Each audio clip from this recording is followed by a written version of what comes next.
पवित्र श्रीमद् भागवत गीता, पवित्र चारों वेद, पवित्र कुरान शरीफ, पवित्र बाइबल, पवित्र गुरु ग्रंथ साहिब, पवित्र कबीर साहिब की वाणी में छुपे हुए गूढ़ रहस्य अर्थात तत्व को जानने के लिए कृपया अवश्य सुनिए जगत गुरु तत्वदर्शी संत रामपाल जी महाराज के मंगल प्रवचन।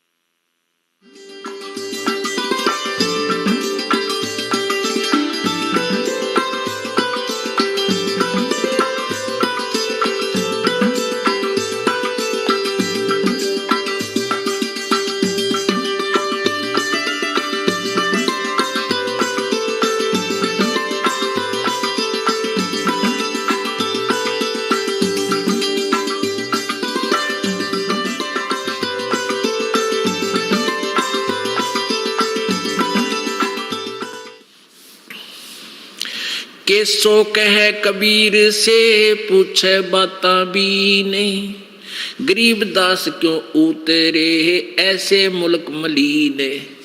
अब केसो रूप में केसो कहता है परमेश्वर कबीर जी से कि हे परमेश्वर, इसे गंदे लोक में क्यों आए आप इनका भला चाहो और ये आपका लठ मारे, डले मारे, गुंडा कहें, आपको मारना चाहे, इसे गंदे मलिन लोक में क्यों उतरे आए तुम, इसे सुंदर लोक न छोड़ कर सतलोक ने।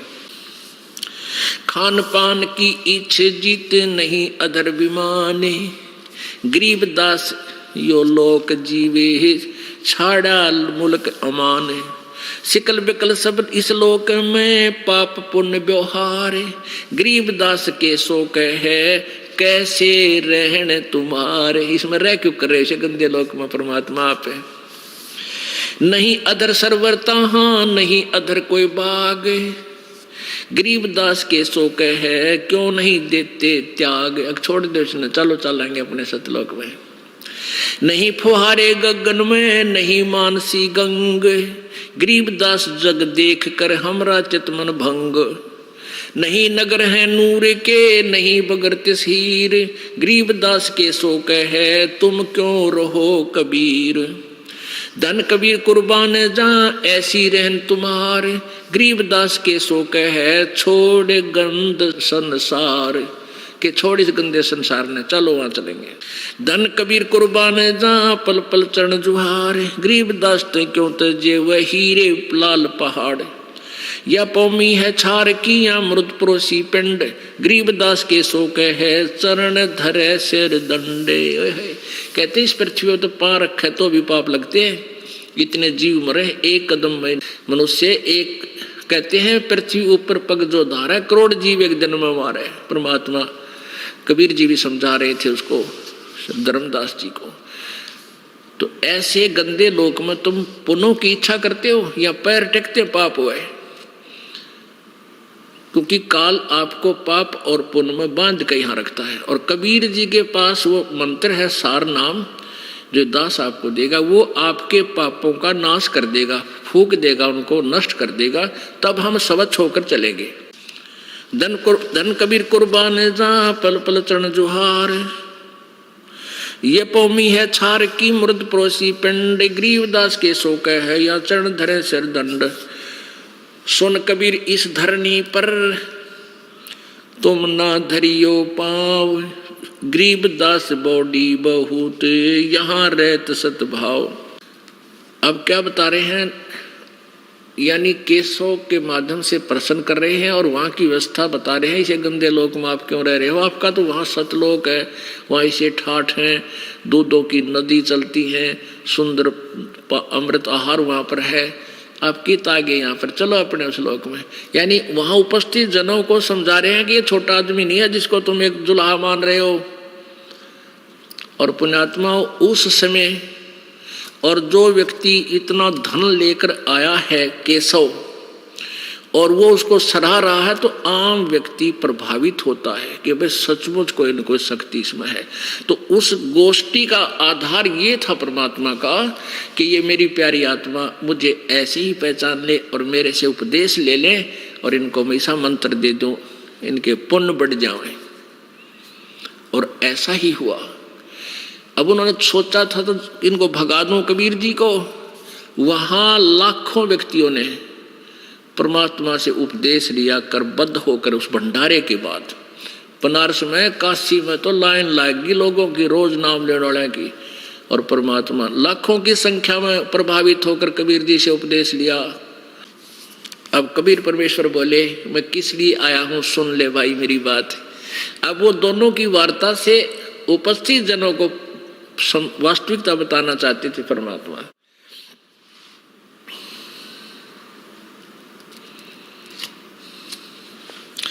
सुन कबीर अब बंदना, सुन केशव अब बंदना, कह कबीर संदेश, गरीबदास सर्वलोक में है अमरा परवेश।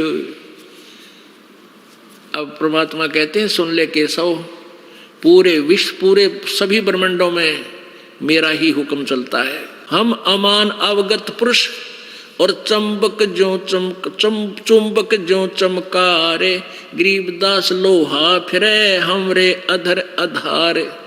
लोहे रूपी देह है ये चुंबक रूपी प्राण, गरीबदास दोहों से बगल शब्द अतीत अमान। जब हम खींचे प्राण को दम मिले दरिया, वे गरीबदास पिंडा पड़े, सुन के श्वास मिल जावे। सुन हमारा रूप है, हम हैं सुन से न्यार, गरीबदास प्राण को हम ही जोहनहार। अब क्या बताते हैं परमात्मा, बता रहे हैं कि हाड चाम की देह में और अमृत दूध सर्वंत, गरीबदास इस घट पिंड में ऐसे मिले भगवंत। ठंडू दी को चीर के जय कोई देखे दूध, गरीबदास उस पिंड में हाड चाम और गूद। अब क्या बता रहे हैं परमेश्वर, केशव का उत्तर दे रहे हैं कि तू इनको निकम्मे आदमी मान रहा है यहाँ ने, पर मैं नहीं मान रहा, क्योंकि ये मेरी आत्मा है और इनमें परमात्मा प्रवेश करूंगा। कैसे आए, कैसे होगी भक्ति प्रवेश? कि जैसे भैंस मही जब होत है, जैसे भैंस नए दूध होती है, गर्भवती होती है, फिर वो बच्चा देती है तो कितना दूध हो जाता है, बाल्टी भर देती है। और जब तक वो बच्चा नहीं हुआ तब तक उसमें हार्ड और चाम ही था, दूध नहीं था, चाहे ऑपरेशन करके देख ले। तो ऐसे ही जब तक आप जी में, भक्तों में, पुण्यात्माओं में ये परमात्मा कहा करते कबीर जी, ये शब्द रूप से आपके अंदर भक्ति बीज, वचन से भक्ति बीज प्रवेश करूंगा और फिर आपके अंदर वो भक्ति रूपी गर्भ तैयार होगा और फिर दूध रूपी भगवान आप में इस हाडचाम के शरीर में ही होगा, यानी इसी में आप में भक्ति प्रवेश होगी। भक्ति ऐसे होगी जैसे ठन दूधी कूची हाडचाम की देह में, जैसे अमृत दूध सरवंत। उस हाड मास चाम के दूध में, शरीर में, भैंस के में कहते हैं वो अमृत के साथ दूध भी बन गया। वो किस क्रिया से बना? ऐसे ही जब शब्द रूपी वचन जो आपको दिया जाएगा, इसकी आप भक्ति करोगे, इसकी संभाल रखोगे, तो कहते हैं अपनी भक्ति को फिर ऐसे संभाल के रखना जैसे माता गर्भ को रख यतन बनाए और ठेस लगे तो छन हुए तेरी ऐसे भक्ति नसाए। जैसे माता किसी बहन को, माता को बहुत वर्षों बाद आस हुई हो बच्चे की, फिर वो कितनी चिंतित रहती है। रात्रि के समय भी एकदम उधड़ के पड़ती है, कहीं करवट लेने से मेरे बच्चे पर दाब तो नहीं आ गई, कहीं मेरा गर्भ खराब ना हो जाए, वो स्वप्न में भी डरती है। तो ऐसे ही भक्ति प्राप्त होने पर, नाम लेने के बाद आपने मर्यादा इतनी सावधानी से रखनी पड़ेगी कि कहीं आपकी भक्ति नष्ट ना हो जाए। तो परमात्मा कहते हैं गोत ठंडू दी को चीर के पाड़ के जय कोई देखे दूध, गरीबदास उस पिंड में हार्ड चाम और गूद। यदि वो बच्चा नहीं जन्मा हो तो उसने चाहे चीर का ऑपरेशन करके देख ले, उस भैंस में दूध नहीं पावे। ऐसे ही भक्तिहीन प्राणी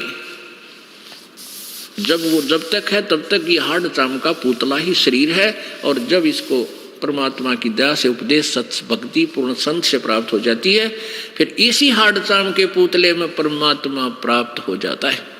अब क्या बताते हैं, स्वर्ग मृत्यु पाताल में हम बैठे कई बार, गरीबदास घर घर सजा और मार मार के मारे। परमात्मा कहते हैं गोता मारो स्वर्ग में जा बैठू पाताल, और गरीबदास जी कह रहे हैं, कबीर साहब केसों को बता रहे हैं, गरीबदास ढूंढता फिरूं अपने हीरे मोती लाल, मैं अपनी प्यारी आत्माओं को खोज रहा हूं। और परमात्मा क्या कह रहे हैं कि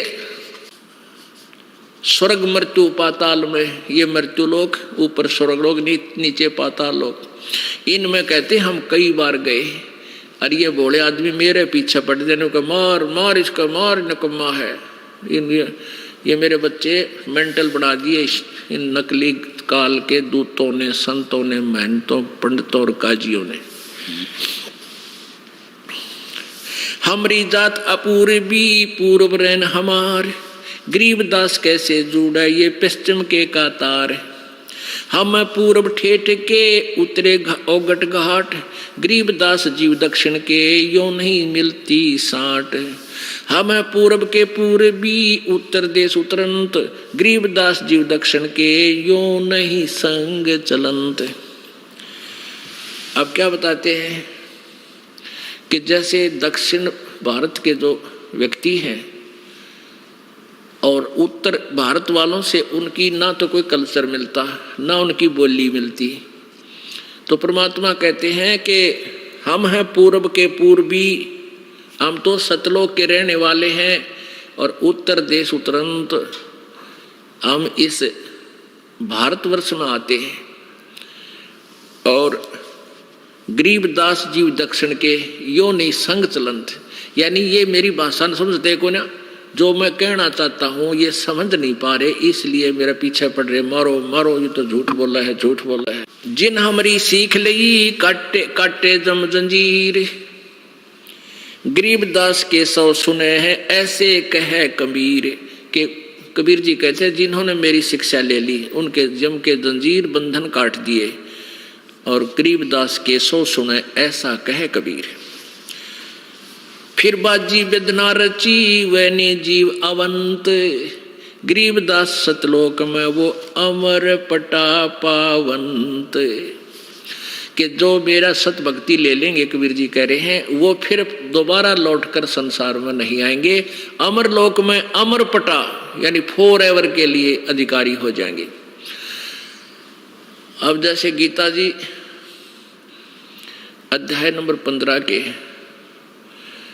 गीता जी अध्याय नंबर 4 के श्लोक नंबर 5 में गीता ज्ञानदाता कहता है, मेरे और तेरे अर्जुन बहुत जन्म हो चुके, तू नहीं जानता मैं जानता हूं। इससे सिद्ध है कि गीता ज्ञान दाता भी नाशवान है, इसके भी जन्म मृत्यु होती है, तो इसके उपासक भी नाशवान ही, अमरपटा नहीं हो सकता उनका। फिर वो अपने मंत्र बताता है 8वें अध्याय के 13वें श्लोक में कि मेरा ओम मंत्र है। गीता जी अध्याय नंबर 17 के श्लोक नंबर 23 में पूर्ण परमात्मा सच्चिदानंद घन ब्रह्म के लिए बताया कि उसका 3 मंत्र का जाप है, ओम तत्सत। ये तत् और सत सांकेतिक हैं, वो और मंत्र है, ये दास बताएगा। गीता जी अध्याय नंबर 15 के श्लोक नंबर 1 से 4 में कहा है कि जो गीता जी अध्याय नंबर 4 के श्लोक नंबर 34 में जिस तत्वदर्शी संत के विषय में कहा है, वो तत्वदर्शी संत की पहचान ये है कि जो उल्टे लटके हुए संसार रूपी वृक्ष को विस्तार से बता देगा, उसका तना क्या है, डार कौन भगवान है, टहनी कौन है, शाखा कौन है, पत्ते क्या, तो वो तत्वदर्शी संत है। उस तत्वदर्शी संत की प्राप्ति के उपरांत उस परमेश्वर के परम पद की खोज करनी चाहिए, जहां जाने के बाद फिर लौटकर ये जीव संसार में नहीं आते, अर्थात वो पूर्ण रूप से अमर हो जाते हैं। वही परमात्मा कबीर जी अपने विषय में बता रहे हैं कि मैं वो भक्ति देता हूं, वो फिर दोबारा इस संसार में वो प्राणी नहीं आएंगे। जिन हमारी सीख लई काटूं जम जंजीर। गरीबदास के सब सुने ऐसे कहे कबीर। फिर बाजी बेदना रची वह नहीं जीव आवंते। फिर नहीं आते हो गरीबदास सतलोक में वो अमर पटा पावंते। अब परमात्मा क्या कहते हैं आखिर में, अनंत कोट बाजी जहां सतलोक में, और ये सारे ब्रह्मांड कहते हैं मैंने रचना की, कबीर जी कह रहे हैं। अंत कोट बाजी जहां ये रचे सकल ब्रह्मंडे। कहे कबीर मैं के करूं यू काल करे जीव खंडे। मैं इतना समर्थ हूं, सारे ब्रह्मांड मैंने रचे हैं और सब रचना मैंने की और सब सुख मैं दे सकता हूं इन बच्चों को, पर मैं क्या करूं, ये काल मेरी प्यारी आत्माओं को खंड करवा देता है। नकली संत भेज के, दूत भेज के उनको बहका देता है, क्योंकि पहले अशिक्षित थे सभी और परमात्मा लाखों को नाम दे कर आते, उसमें से 20-30 हजार वो दूसरे दूत बका बकू का छोड़वा देते कि तो ऐसे बकता है, ये जादूगर है। तो परमात्मा कहते हैं, गरीबदास यानी कबीर साहब बोल रहे हैं, कह कबीर मैं के करूं यू काल करे जीव खंडे। ये मेरे जीवों को मुझसे तोड़ लेता है, मेरे बच्चों को मेरे ऊपर टिके नहीं, विश्वास नहीं बनने देता। तो पुण्यात्माओं, अब ये समय चुना था प्रभु ने कि जब बिचली पीढ़ी आवेगी तब शिक्षा का प्रचार खूब होगा और मेरे बच्चे मेरे सब सदग्रंथों में मेरी महिमा देख कर मुझे पहचान लेंगे और मेरा विश्वास करके अपना कल्याण करवा लेंगे। तो पुण्यात्माओं, परमात्मा कहते हैं समझा है तो सिर दर पाओ भौर नहीं रे ऐसा दाओ। यदि आपके ये बात समझ में आ गई कि पूर्ण परमात्मा कबीर जी हैं, उनके पूर्ण संत से ही उपदेश लेकर आपका पूर्ण मोक्ष हो सकता है, अन्यथा नहीं। तो फिर बाट क्या ही देखे, समझा है तो सिर धर पाओ। सिर पे पांव रखना, खूब स्पीड तो भागना, जैसे कोई आपत्ति में भागता है आदमी, पीछे बहुत भयंकर आपत्ति हो और सिर पे पांव रखना यानी बहुत तेज दौड़ना। कहते हैं इस भक्ति मार्ग में इतनी स्पीड पकड़ जा, सिर पर पांव धर ले और निकल जाए गंदे लोक से, चलो सतलोक में। बोलो सतगुरुदेव। परम पिता परमात्मा पूर्ण ब्रह्म, परम अक्षर ब्रह्म, सारी सृष्टि के रचनहार, कुल मालिक कबीर देव, कबीर साहब, ये वही परमात्मा है जो बनारस के अंदर एक जुलाहे का रोल करने के लिए सतलोक से अवतरित हुए थे। कबीर परमात्मा ने किसी मां से जन्म नहीं लिया। गरीबदास साहिब जी ने अपने परमेश्वर की यथार्थ जानकारी देते हुए कहा है कि ना सतगुरु जननी जने, उनके मां ने बाप और पिंड ब्रह्मांड से बाहर है, जहां ना तीनों ताप। वो परमेश्वर पूर्ण ब्रह्म है, पूरे असंख्य ब्रह्मांडों के कंट्रोलर यानी कुल के मालिक हैं, वासुदेव हैं। वासुदेव का अर्थ होता है जिस की सबके ऊपर प्रभुता हो, जिसका सब जगह निवास हो, जो सबके ऊपर वसता हो, वो परमात्मा अर्थात सबका कुल का मालिक, सबका कंट्रोलर, उसको वासुदेव कहते हैं। आज सुबह के सत्संग में आप जी ने सुना, परमात्मा हमें यह संदेश देने आए थे कि कैसे एक भक्त की रहनी और करनी और कैसे उसका विचार होना चाहिए और क्या डिमांड करे भगवान से। अब हम, क्योंकि जिसके संतान नहीं है वो यहाँ केवल संतान ही उद्देश्य लेकर आता है कि हे भगवान मेरा एक पुत्र हो जा। जो रोगी है वो यही उद्देश्य लेकर आता है, हे भगवान मुझे स्वास्थ्य प्राप्त हो, मैं स्वस्थ हो जाऊं। निर्धन है वो यही डिमांड करता है चरणों में आकर के परमेश्वर जी के कि हे भगवान मुझे धन मिले, ऐसे ऐसे मैं कुछ ऐसा करूं। परमात्मा कहते हैं कि जो तुम्हें डिमांड करनी चाहिए वो तुम्हें याद भी को ना। वो क्या मांगना चाहिए प्रभु से? कहते हैं मान लीजिए आप एक पुत्र मांग लोगे, पुत्र दे दिया आपको, परमात्मा सब कुछ कर सकता है, तो फिर क्या होगा? पुत्र आपको दे दिया, भक्ति आप में बनी नहीं, फिर आप उस पुत्र की परवरिश करके ब्याह शादी करके निश्चिंत हो जाओगे, सोचोगे हम निश्चिंत होगे, नहीं, महादुर्गति को प्राप्त हो जाओगे, फिर लास्ट में परमात्मा से दूर हो जाओगे। ये बट नेचुरल है, क्योंकि हम डिमांड ही ये लेकर आए थे। वो जैसे आपकी श्रद्धा देखकर प्रभु आपको ये खिलौना तो आराम से दे देगा, लेकिन आप भक्ति से दूर हो जाओगे।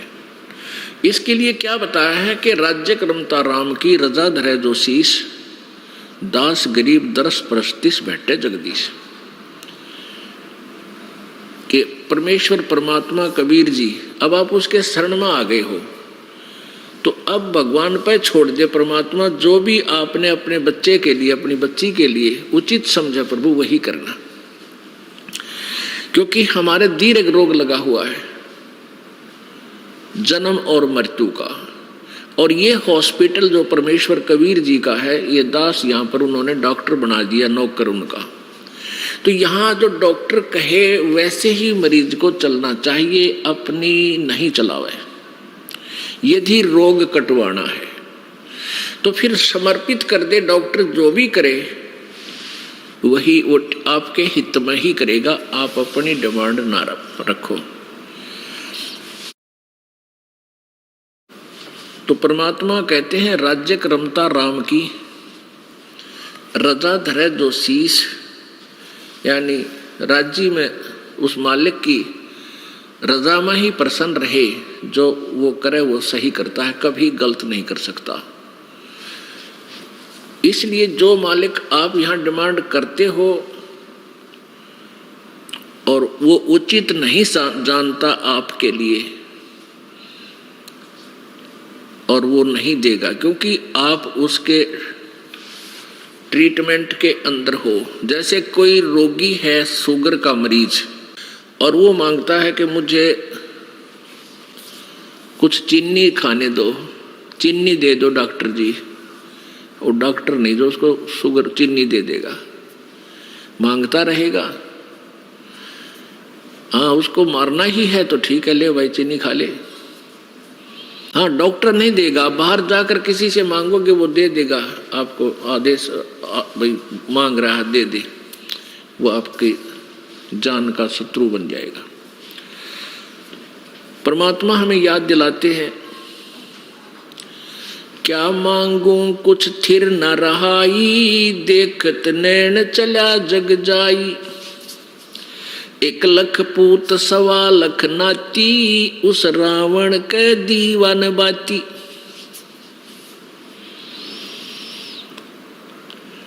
अब क्या बताते हैं परमात्मा? याद दिलाते हैं कि कुछ विचार कर लेना कि क्या मांगो, कोई भी चीज स्थिर नहीं है, स्थायी नहीं। 1 लाख पूत 1.25 लाख नाती, और उस रावण का आज कोई दीवा न बाती।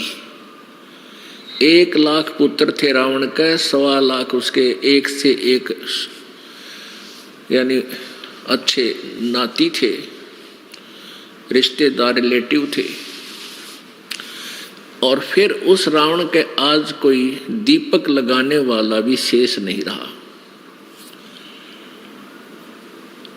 क्या मांगू कुछ थिर न रहाई, देखत नैन चला जग जाई। आपके देखते देखते संसार जा रहा है। परमात्मा कहते हैं साथी हमारे चले गए। कबीर परमेश्वर जी हमें समझाने के लिए आप ही एक दास, आप ही एक संत, आप ही एक भगवान और आप ही तत्वदर्शी संत बनकर लीला करके चले गए। वो हमारे लिए एग्जाम्पल देंगे कि बच्चों, यदि तुमने सफल होना है, मेरे पद चिन्हों पर चलना, मेरे पंथी बन जाना, कबीर पंथी। कबीर पंथी का क्या अर्थ है? जैसे भी कबीर जी ने जो क्रियाएं की और जो भी आदेश हमें दिया, मर्यादाएं बताई, हम उसी पर चलें, उससे दूर ना हो। यानी फिर हम उस मार्ग के राही हैं, हम उसी मार्ग के यात्री हैं और हम कबीर जी के बताए मार्ग पर नहीं चल रहे हैं, साधनाएं दूसरी कर रहे हैं और कह रहे हैं हम कबीर पंथी हैं, तो हम कबीर पंथी नहीं हैं। वो कहता रहे, जैसे हमने यहां से दिल्ली जाना है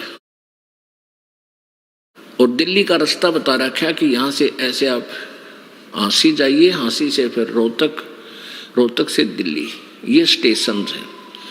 तो हम सभी यदि ऐसे ही जा रहे हैं तो हम दिल्ली पंथी हैं, क्योंकि हम दिल्ली की तरफ यात्रा कर रहे हैं।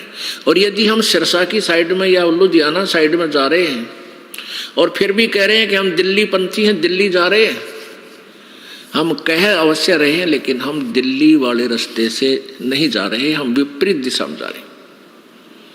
ठीक इसी प्रकार जो साधक कबीर पंथी कहलाते हैं और कबीर जी द्वारा बताए गए उन मंत्रों का जाप उनको प्राप्त नहीं है, वो ज्ञान उनके पास नहीं है, तो वो दिल्ली पंथी नहीं है, वो तो वापस जा रहे हैं अपने घर के विपरीत जा रहे हैं।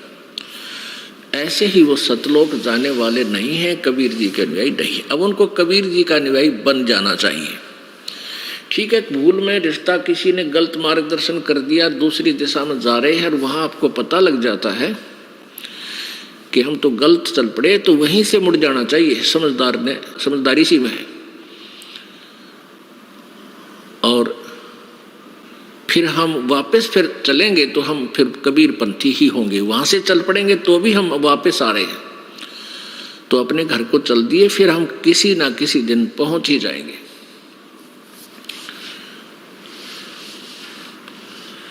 पुण्यात्मा परमात्मा हमें बताया करते थे, याद दिलाते हैं कि तुम यहाँ किस वस्तु को अपना मानकर और जीवन जी रहे हो। काया तेरी है नहीं, ये माया कहाँ से हो। चरण कमल में ध्यान रखो, इन दोनों को खो। साथी हमारे चले गए और हम भी चलन हारे। कोई कागज में बाकी रह रही, ताते लगी है वार। बेटा जाया खुशी हुई, भाई खूब बजाए थाले। ये तो आना जाना लगा हुआ है, जो कीड़ी का नाल। परमात्मा बताना चाहते हैं कि जैसे राजा लोगों के यहाँ पुत्र प्राप्ति होती थी तो बैंड बाजे बजाया करते, पूरे नगर में धूम मचा दिया करते थे। और गरीब आदमी के यहाँ संतान यानी पुत्र होता था तो वो थाली बजाते हैं, थाली पीटते हैं। तो इससे आसपास पड़ोस में ये हो जाता है कि उनके बालक होने वाला था पुत्र वधू के, और लड़का हुआ है क्योंकि थाली बज रही है। उस पुत्र के जन्म की खुशी में उस परिवार ने बहुत बड़ी पार्टी की, लाखों रुपये लगा दिए, पुत्र हो गया, खुशी मनाई, क्योंकि लौता पुत्र कई वर्षों में हुआ। अगले वर्ष वो पुत्र मृत्यु को प्राप्त हो गया। अब टक्कर मार रहे हैं। अब परमात्मा कहते हैं झूठे सुख को सुख है, ये मान रहा मनमोद। ये सकल चबीना काल का, कुछ मुख में कुछ गोद। पतझड़ आवत देख कर बन रोवे मन माही। ये ऊंची टहनी पात थे, अब पीले हो जाही। जैसे अब बसंत ऋतु आ गई है, पतझड़। अब जो एक वर्ष तक जो पत्ते पीपल के पेड़ पर थे वो अभी तक फड़फड़ा कर हवा के झोंकों से मस्ती मार रहे थे। और अब वो टूट टूट के पीले होकर टूट के जमीन पर गिर रहे हैं और कोई गंदे नाले में जाके गल रहा है, कोई पशुओं के पैरों के नीचे कट रहा है। अब परमात्मा परमेश्वर कबीर जी एक उदाहरण दे रहे हमारे को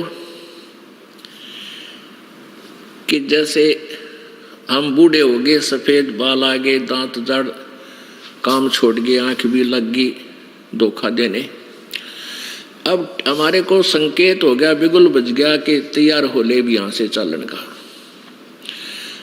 अब बूढ़ों की टिकट कट जाएगी, छोटे छोटे पोते बेटे पोते हो जाएंगे और 10, 20, 50 वर्ष में उनकी फिर यही गति हो जाएगी। तो क्या बताते हैं परमात्मा, तुम कित फंस गए आकर। कबीर जी कह रहे हैं सतलोक में कभी मृत्यु नहीं, कभी बुढ़ापा नहीं।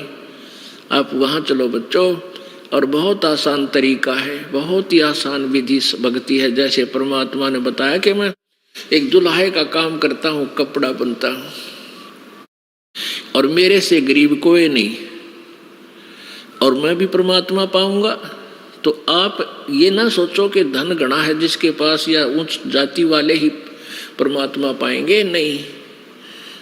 ये जाति मजहब था, हमने अपने आप बाढ़ बना रखी है, अलग अलग दीवार खींच दी।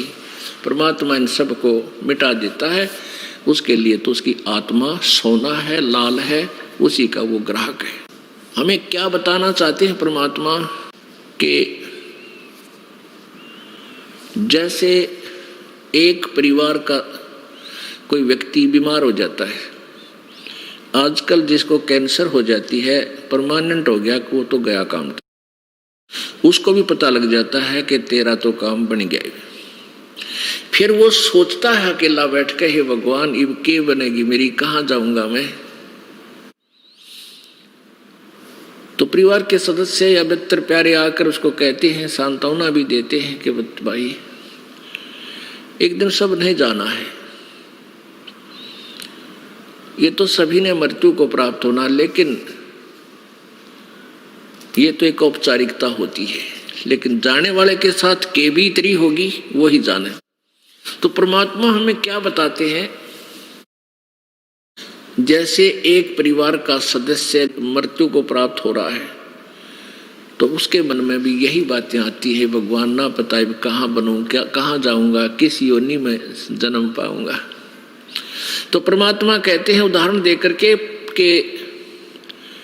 पतझड़ आवत देख कर बन रोवे मन माही, ये ऊंची टहनी पात थे इब पीले हो जाई, यानी गिर रहे हैं पीले हो कर।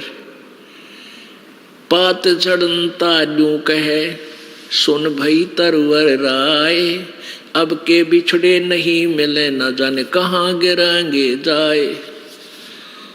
एक मान लीजिए पत्ता वृक्ष से गिरता हुआ कह रहा है तरवर को, वृक्ष को कि हे तरवर राज, अब ना जाने हमारा कहाँ ठिकाना होगा, कहाँ पड़ेंगे जाके, कोई कुछ पता नहीं। अब वो तरवर सांत्वना देता है। तरवर कहता पात से सुनो पात एक बात, यहाँ की यह रीति है एक आवे एक जात। इस काल के लोक में तो भाई एक यह रीति है, यही रिवाज है, परंपरा है। बूढ़े मर गए, बालक आगे, छोटे छोटे जैसे पतझड़ में पत्ते झड़ गए, तुरंत ही कोपल फूट आवेंगी और 20 महीना 20 दिन में पत्ते बनकर फिर शुरू हो जाएंगे। 1 साल के बाद फिर वो भी ऐसे ही चले जाएंगे। तो परमात्मा हमें याद दिलाना चाहते हैं कि तुम जन्म मृत्यु के रोग में फंसे हुए हो, और यहाँ की यही परंपरा है इस काल के लोक में जहाँ तुम विराजमान हो। यहाँ खुद यहाँ का मालिक कहता है गीता जी अध्याय नंबर 4 के श्लोक नंबर 5 और 9 में, अर्जुन तेरे और मेरे बहुत जन्म हो चुके हैं, तू नहीं जानता, मेरे जन्म और कर्म अलौकिक हैं। इससे सिद्ध है कि गीता ज्ञानदाता जो श्री कृष्ण जी में प्रवेश करके बोल रहा था वो ब्रह्म ज्योति निरंजन अर्थात काल बोल रहा था। जो गीता जी अध्याय नंबर 11 के श्लोक नंबर 32 में स्वयं कहता है, अर्जुन मैं काल हूं और सबको खाने के लिए अब परवर्त हुआ हूं, अब मैं आया हूं। और ऐसी भयंकर आकृति दिखाई, ऐसा विकराल रूप।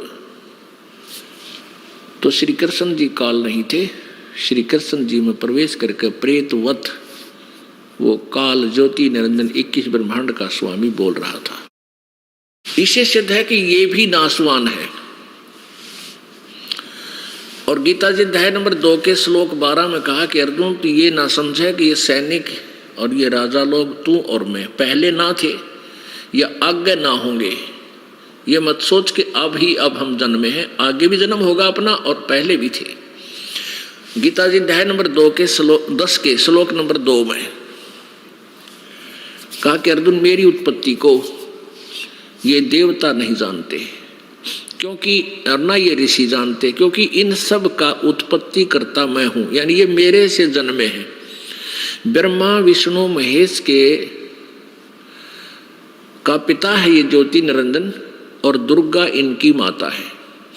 इसको दुर्गा को प्रकृति भी कहते हैं। प्रकृति और इसका सदाशिव काल से इन रजगुण ब्रह्मा सतगुण विष्णु तमगुण शिव जी की उत्पत्ति हुई है।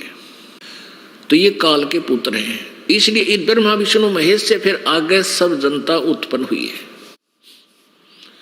ये कहता है काल के मेरे से उत्पन्न है ये सभी ऋषि और ये देवता, इसलिए ये मेरी उत्पत्ति से परिचित नहीं है, मेरे जन्म से। जैसे पिता की उत्पत्ति को संतान नहीं जान सकती, दादाजी बता सकता है। ऐसे ही पूर्ण परमेश्वर कबीर जी यहां आए, उन्होंने इस काल की का भी जन्म बताया कैसे हुआ, प्रकृति दुर्गा का भी जन्म बताया कैसे हुआ, और आगे ये ब्रह्मा विष्णु महेश की उत्पत्ति कैसे हुई, ये भी उसी परमेश्वर ने आके हमें बताई। गीता जी अध्याय नंबर 2 के श्लोक नंबर 17 में कहा कि अर्जुन अविनाशी तो उस परमात्मा को जान जिसको मारने में कोई भी समर्थ नहीं है और जो सभी ब्रह्मांडों का रचयिता है। गीता जी अध्याय नंबर 15 के श्लोक नंबर 1 से 4 और 15, 16 और 17 में, तथा गीता जी अध्याय नंबर 18 के श्लोक 62-62 में अन्य पूर्ण परमात्मा परम अक्षर ब्रह्म ही की साधना के लिए संकेत किया है, निर्देश दिया है। वो परमात्मा पूर्ण है। तो यहां सभी जन्म मृत्यु के अंदर है। कबीर परमेश्वर जी ने क्या बताया, जग सारा रोगिया रे जिन सतगुरु वैद न जाण्या, जग सारा रोगिया रे, जग सारा रोगिया रे जिन सतगुरु वैद न जाण्या। जग भाई जन्म मरण का रोग लग्या है या तृष्णा बडरी खांसी, जन्म मरण का रोग लग्या है या तृष्णा बडरी खांसी। आवागवन की डोर गले में या पड़ी काल की फांसी, जग सारा रोगिया रे जिन सतगुरु वैद न जाण्या। जग सारा रोगिया रे, जग सारा रोगिया रे।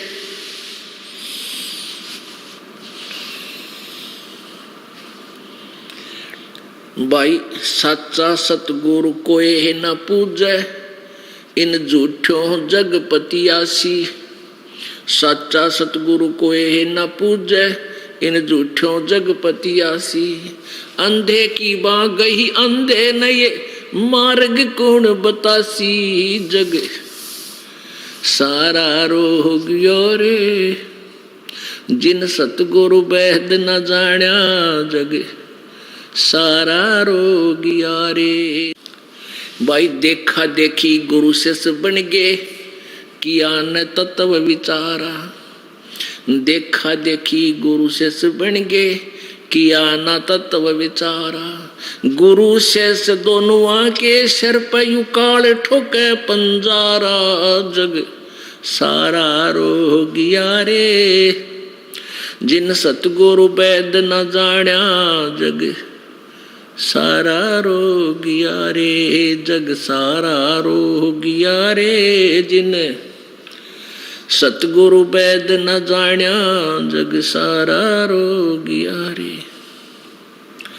भाई सार शब्द सर जीवन बूटी घिस घिस अंग लगावे।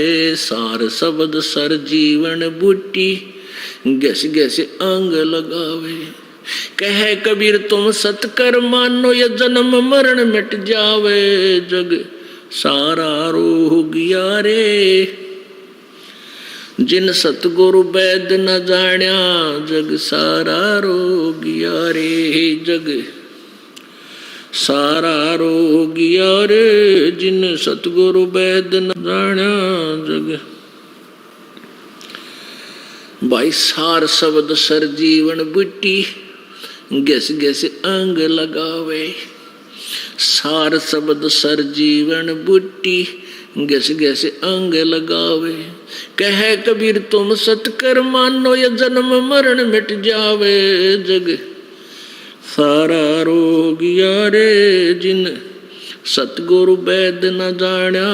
जग सारा रोगिया रे।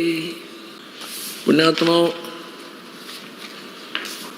परमात्मा यही बता रहे हैं कि झूठे सुख को सुख कह तू मान रहा मनमोद। ये सकल चबीना काल का कुछ मुख में कुछ गोद। अब परमात्मा हमें क्या संकेत करते हैं?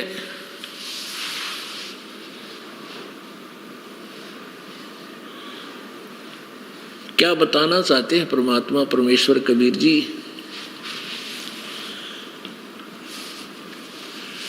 कि जन्म मृत्यु का रोग लगा है, जन्म मरण का रोग लगा या तृष्णा बढ़ी खांसी।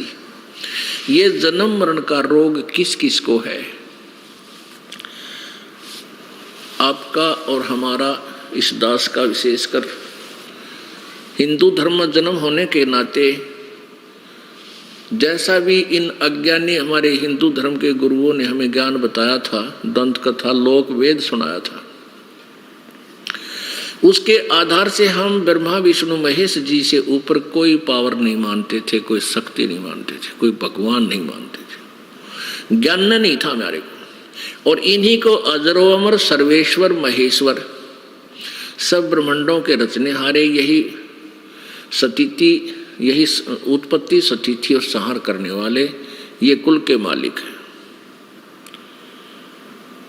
अब पुण्यात्मा, जैसा भी हमें ज्ञान दिया, बच्चे को टीचर 2 दूना 6 पढ़ा रहा है, और जितने भी टीचर आए सभी 2 दूना 6 ही पढ़ा रहे हैं। तो स्टूडेंट्स का दोष नहीं है, विद्यार्थियों का दोष नहीं है। उन्हें तो जैसा टीचरों ने बताया वो गोट लिया। अब 2 दूना 6 कहने वाला तो पास हो नहीं सकता, फेल होगा, अनुत्तीर्ण होगा।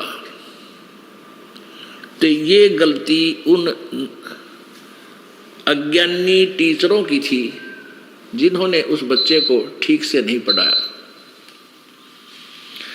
तो हमारे को जो ज्ञान दिया गया वो शास्त्र के विरुद्ध दिया। जो टीचर सिलेबस से विरुद्ध विपरीत ज्ञान बताता है वो शत्रु है विद्यार्थियों का। क्योंकि एग्जाम के अंदर,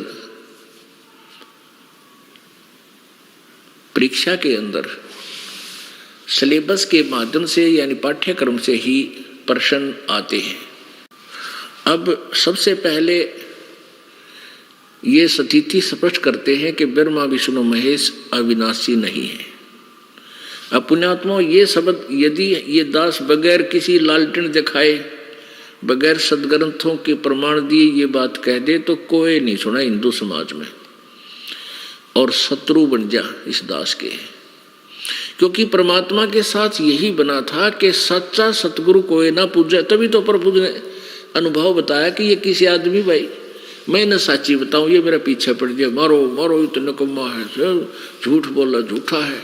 परमात्मा कहते निरंजन धन तेरा दरबार, जहां तनिक नहीं न्याय विचार। कह कबीर सुनो भी साधो, यहाँ सब उल्टा व्यवहार और सच्चे न तो ये झूठा बतावे न झूठा गाय तुम्हार निरंजन धन तेरा दरबार है। ज्योति निरंजन धन है तेरी यहाँ फैलाया गया ये जाल तेरे 21 ब्रह्मांड में, यानी तेरे दरबार में कोई भी न्याय की बात कहने वाला नहीं। तो परमात्मा बताया करते थे, आज से 600 वर्ष पहले प्रभु ने क्या कहा था, धर्मदास ये जग बोराना कोई न जाने पद निर्वाण। क्या बताते थे परमात्मा के धर्मदास जी जो परमात्मा की प्यारी आत्मा थी, जिनको परमेश्वर कबीर जी मिले थे मथुरा में, फिर उनको ज्ञान समझाकर अपनी शरण में लिया था। उनको बताते थे कि धर्मदास, क्योंकि धर्मदास जी पवित्र हिंदू धर्म में जन्मे थे, उनके पूज्य गुरुदेव जी रूपदास जी थे जो विष्णु उपासक थे। राम और कृष्ण, शंकर भगवान और विष्णु जी की उपासना वो बताया करते थे।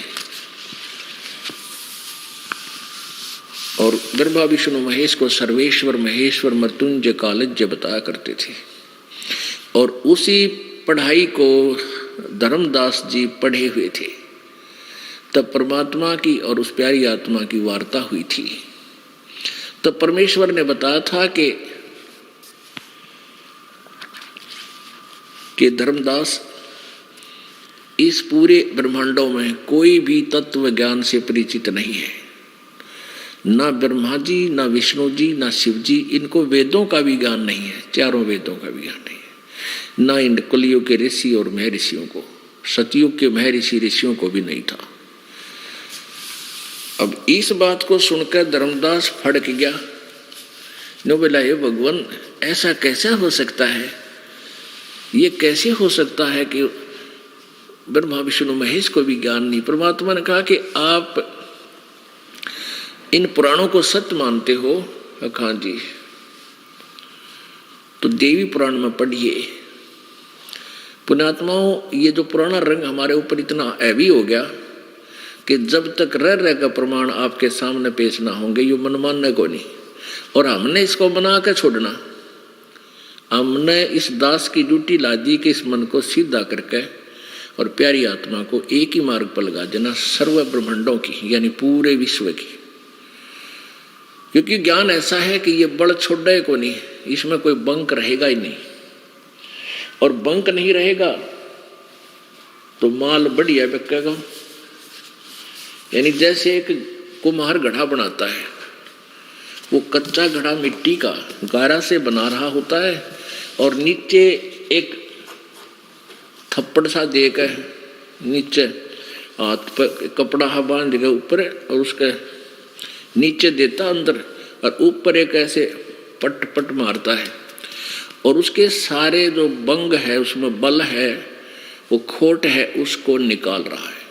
यदि वो उस खोट को ना निकाला रखी तो जरा सा भी बंग रह जाए, उसमें निशान रह गया बंगा टेढ़ा, एक आने का नहीं बिका, वो किताब भैंसा के मुंह तोड़ने का काम आओगा, वही गिरना पड़ा ठाके। तो परमात्मा कहते हैं, गुरु कुम्हार शेष कुंभ है, शेष आप तो हो वो कच्चे घड़े और दास कुम्हार है। और कहते अंदर हाथ सहारा देकर ऊपर मारे चोट। अरे सारे खोट निकल गए तो उसकी कीमत है मटके की, घड़े की, ना तो एक आने का नहीं। तो इसलिए परमात्मा अपने ज्ञान को, अपनी प्यारी आत्माओं को बिल्कुल ऐसा ज्ञान दे दिया कि इसमें कोई खोटे ना रहे। और ये शब्द की चोट, ये सत्संग की चोट आपके ऊपर लाके आपके अंदर का सारा बल निकाल देंगे, वो बंक। देखिएगा, श्रीमद देवी भागवत अर्थात दुर्गा पुराण, देवी पुराण गीता प्रेस गोरखपुर से प्रकाशित है ना। संपादक है हनुमान प्रसाद पोदार, चमन लाल गोस्वामी। और ये कहाँ से प्रकाशित है? प्रकाशक एवं मुद्रक हैं गीता प्रेस गोरखपुर, गोविंद मोहन कार्यालय कोलकाता का संस्थान। इस पुस्तक के, इस पवित्र पुराण के 28 पृष्ठ पे 28 पृष्ठ पे आपको दिखाते हैं कि ब्रह्मा, विष्णु और नारद और Vyas, the writer of the Purana, Veda and Shrimad Bhagavad Gita, इनको कितना ज्ञान था, व्यास जी को कितना ज्ञान था। अब देखिएगा, ये है पहला स्कंद,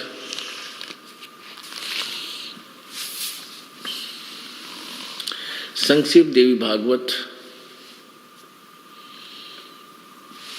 पृष्ठ 28 पे।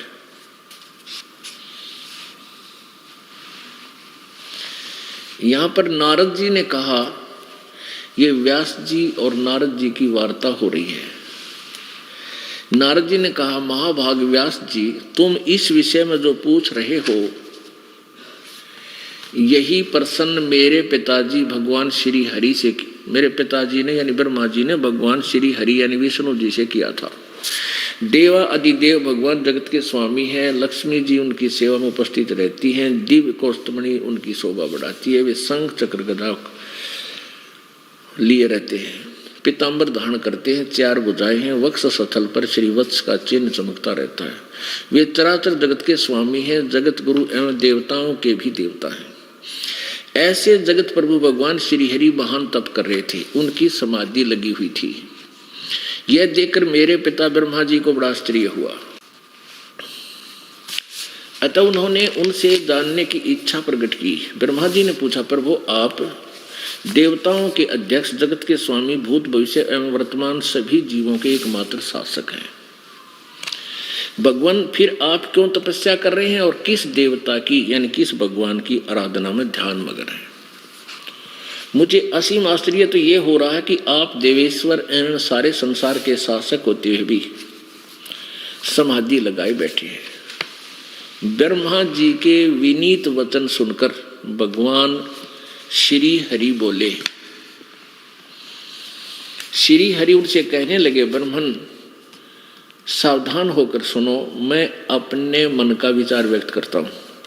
देवता, दानव और मानव सब यही जानते हैं कि तुम सृष्टि करते हो, मैं पालन करता हूँ, और शंकर संहार क्या करते हैं। किंतु फिर भी वेद के पारगामी पुरुष अपनी युक्ति से यह सिद्ध करते हैं कि रचने, पालने और संहार करने की यह योग्यता जो हमें मिली है, इसकी अधिष्ठात्री शक्ति देवी है। वे कहते हैं कि संसार की सृष्टि करने के लिए तुम में राजसी शक्ति का संचार हुआ है, मुझ में सात्विक शक्ति मिली है और रुद्र में तामसी शक्ति का आविर्भाव हुआ। उस शक्ति के अभाव से तुम इस संसार की सृष्टि नहीं कर सकते, मैं पालन करने में सफल नहीं हो सकता, और रुद्र से संहार कार्य होना भी संभव नहीं। ब्रह्मा जी, हम सभी उस शक्ति के सहारे ही अपने कार्यों में सदा सफल होते आए हैं। सुवर्त, प्रत्यक्ष और परोक्ष दोनों ही उदाहरण में तुम्हारे सामने रखता हूं। सुनो, यह निश्चित बात है कि उस शक्ति यानी दुर्गा के अधीन होकर ही मैं इस शेष नाग की सैया पर सोता और सृष्टि करने का अवसर आते ही मैं जाग जाता हूँ। मैं सदा तप करने में लगा रहता हूँ। उस शक्ति के शासन से कभी मुक्त नहीं हो रह सकता। कभी अवसर मिला तो लक्ष्मी के साथ सुखपूर्वक समय बिताने का सौभाग्य प्राप्त होता है। मैं कभी तो दानवों के साथ युद्ध करता हूँ। अखिल जगत को भय पहुंचाने वाले दैत्यों के विकराल शरीरों को शांत करना मेरा परम कर्तव्य हो जाता है। और यहाँ कमाल कर दिया, मुझे सब प्रकार से शक्ति, विष्णु जी कह रहे हैं, मुझे सब प्रकार से शक्ति के अधीन होकर रहना पड़ता है, इस दुर्गा के। और उन्हीं भगवती शक्ति का यानी दुर्गा का मैं निरंतर ध्यान किया करता हूँ। ब्रह्मा जी, मेरी जानकारी में इन भगवती शक्ति से बढ़कर दूसरे कोई देवता नहीं। अब पुण्यात्मा विचार करो, ये तो ज्ञान है ब्रह्मा जी, विष्णु जी और नारद जी और व्यास जी जो लेखक है इन सब सदग्रंथों का। अब पुण्यात्माओं, आपको ये भी शंका होगी कि अब व्यास जी ने ये लिख कैसे दिया जब इसको ज्ञान नहीं। जैसे श्री कृष्ण में प्रवेश करके काल ने गीता जी का ज्ञान बोला, ऐसे ही व्यास जी में प्रकट होकर 4 वेद लिख दिए, 18 पुराण लिख दी, और श्रीमद् भगवत गीता बोली कहीं गई थी, बाद में वाद्यों की तो लिखवा दी। और बाद में व्यास जी खुद नारद से पूछे है, बताओ लेखक। तो कहने का भाव ये है, ये खेल जो है परमात्मा कबीर जी ने आकर इसका बांडा फोड़ा काल का, ना इसने तो जुल्म कर रखा था, किसी को कुछ भी नहीं बता रखा था, कह भी नहीं बता रखा था। अब यहाँ विष्णु जी कह रहे हैं कि मैं दुर्गा से ऊपर कोई भगवान नहीं मानता, कोई देवता नहीं मानता। और दुर्गा क्या कह रही है उसके बोल सुन लो। 562 पृष्ठ पर दुर्गा हिमालय को ज्ञान दे रही है। राजा हिमालय, जो हिमालय की तलहटी का राजा था, 7वां स्कंद, वही देवी पुराण 7वां स्कंद श्री संक्षिप्त देवी भागवत 562 पृष्ठ। और यहाँ से देवी के द्वारा हिमालय को ज्ञानोपदेश ब्रह्म स्वरूप का वर्णन श्री देवी जी कहने लगी, हम यहाँ से पढ़ेंगे। उस ब्रह्म का क्या स्वरूप है यह बतलाया जाता है, जो प्रकाश रूप सबके अत्यंत समीप में स्थित, हृदय रूप गुहा में स्थित होने के कारण गुहातर नाम से प्रसिद्ध और महान पद अर्थात परम प्राप्य है। वह समस्त प्रजा के ज्ञान से परे है, अर्थात जिस किसी की बुद्धि माने वाला नहीं है, यह तुम जानो।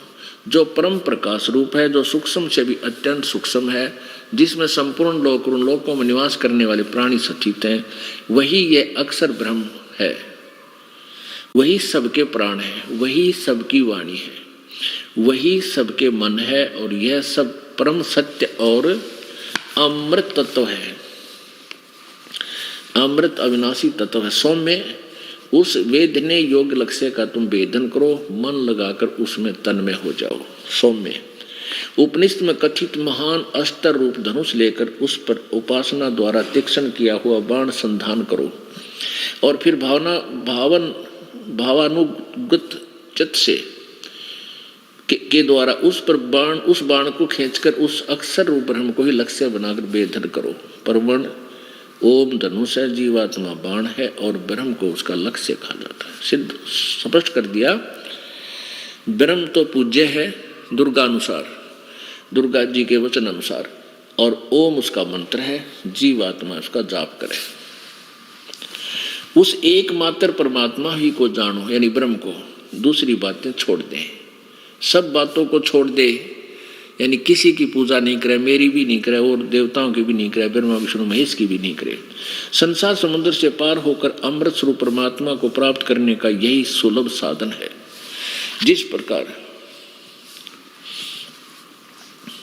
इस आत्मा का ओम के जप के साथ ध्यान करो, इससे अज्ञान में अंधकार से सर्वथा परे और संसार समुद्र से उस पार जो ब्रह्म है उसको पा जाओगे, तुम्हारा कल्याण हो। और वो कहाँ रहता है, स्थान भी बता दिया उसका, वह यह सबका आत्मा ब्रह्म लोक रूप दिव्य आकाश में स्थित है। वहां एक देशी है।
गीता में अर्जुन को स्वयं भगवान कह रहे हैं कि उस परमेश्वर की शरण में जा, उसके लिए उन संतों के पास जा जो तत्वदर्शी हो।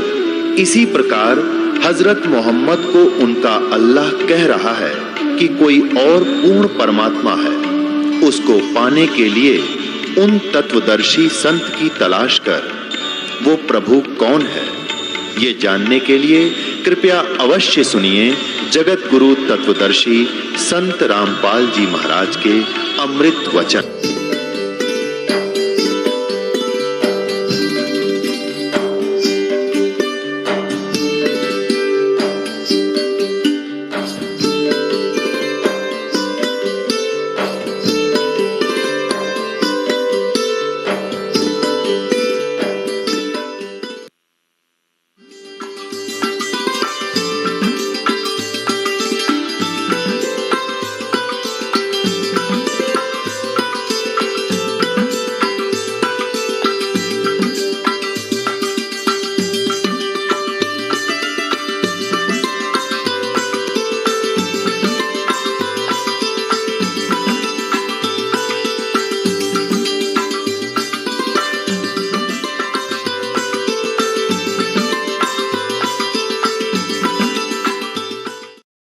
सौम्य उपनिषद में कथित महान अस्त्र रूप धनुष लेकर उस पर उपासना द्वारा तीक्ष्ण किया हुआ बाण संधान करो और फिर भावानुगत चित्त से के द्वारा उस बाण को खींचकर उस अक्षर रूप ब्रह्म को ही लक्ष्य बनाकर वेधन करो। परवण ओम धनुष है, जीवात्मा बाण है और ब्रह्म को उसका लक्ष्य कहा जाता है। सिद्ध स्पष्ट कर दिया। ब्रह्म तो पूज्य है दुर्गा अनुसार, दुर्गा जी के वचन अनुसार, और ओम उसका मंत्र है, जीवात्मा उसका जाप करे। उस एकमात्र परमात्मा ही को जानो यानी ब्रह्म को, दूसरी बातें छोड़ दें, सब बातों को छोड़ दे यानी किसी की पूजा नहीं करे, मेरी भी नहीं करे और देवताओं की भी नहीं करे, ब्रह्मा विष्णु महेश की भी नहीं करे। संसार समुद्र से पार होकर अमृत स्वरूप परमात्मा को प्राप्त करने का यही सुलभ साधन है। जिस प्रकार इस आत्मा का ओम के जप के साथ ध्यान करो, इससे अज्ञान में अंधकार से सर्वथा परे और संसार समुद्र से उस पार जो ब्रह्म है उसको पा जाओगे, तुम्हारा कल्याण हो। और वो कहाँ रहता है, स्थान भी बता दिया उसका।